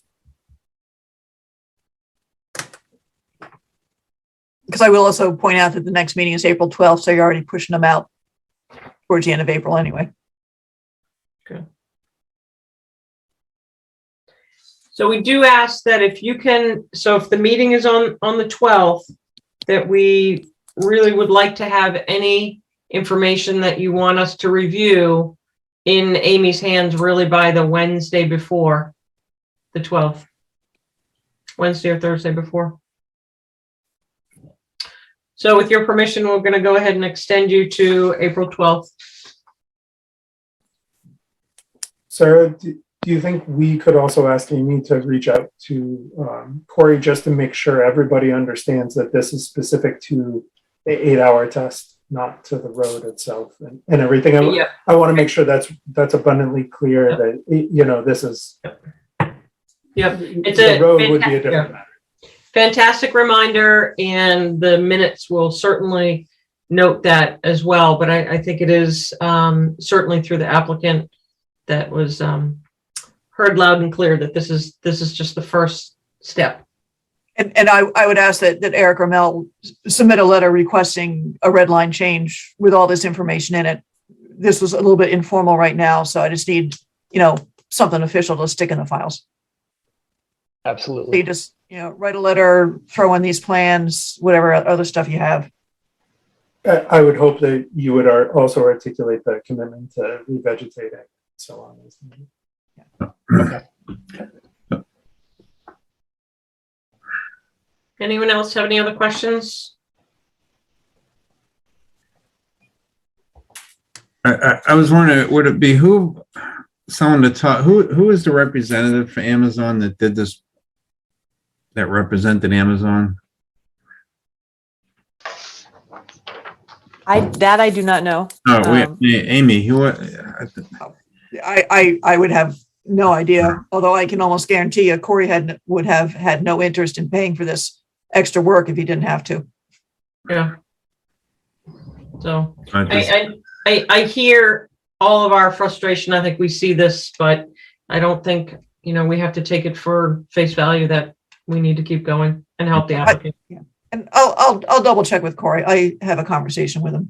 Yeah. Okay. Thanks. I'm kind of feeling like Chase is. I'm sorry. Yep. Okay. All right. We appreciate you coming in tonight and look forward to seeing you on the 12th. Great. Thank you for having us. Thank you. Thank you. Well, I would say we got a lot done this evening. So if anyone has any other questions, do we have a motion to adjourn if anyone doesn't have anything else? So moved. Do you have a second? 1 second. All right. All those in favor, Carl. Carl Melberg, aye. Chase. Just go back up. Brian. Brian Crowley, aye. Kyle. Kyle Maxwell. Sarah. Sarah Seward, aye.